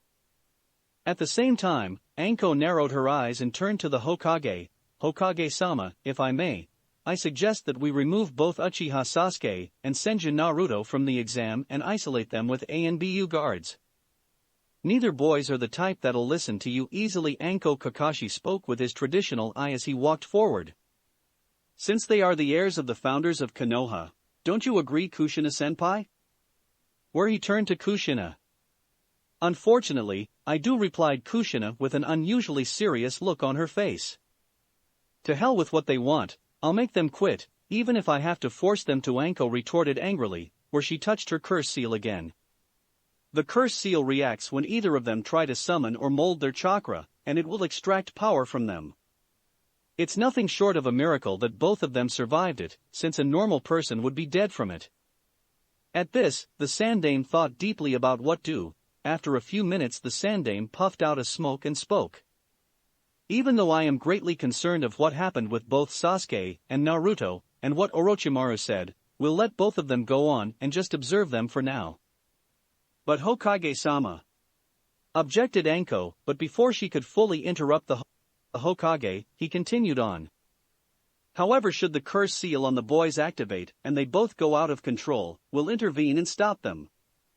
Anko of course did not agree with this decision and believed it was a mistake, but before she could object, she relented as she knew that the Hokage wouldn't change his mind on this. It was then at this point that Kabuto raised his hand up, announced that he was giving up, stating that he was unable to continue. Naruto of course became suspicious of this, since there didn't seem to be anything wrong with him. The young Senju was of course not the only one who became suspicious of Kabuto's actions, as Ibiki, Anko, and the Hokage all became suspicious, since they remembered in last year's exam Kabuto did the same thing. Kabuto was then soon joined by Ataki Genin, who unlike Kabuto had a more believable reason for quitting, as he had a broken arm and a gash on his side, which was still bleeding despite being bandaged up. Soon after Kabuto and the Taki Genin left the hall, Naruto had a sudden cold chill run down his spine. "Is there something wrong, Naruto?" Sakura asked when she saw Naruto shudder slightly. "I don't know, I just felt this cold chill run down the back of my spine, as if something bad was going to happen," replied the Senju heir, and began to wonder what would cause this. Naruto was of course not the only person to feel this chill run down his back, as the Sandame also felt this chill. But before he could wonder what would cause him to have this chill, he quickly received his answer when he felt the ground start to shake, as if something big was coming their way.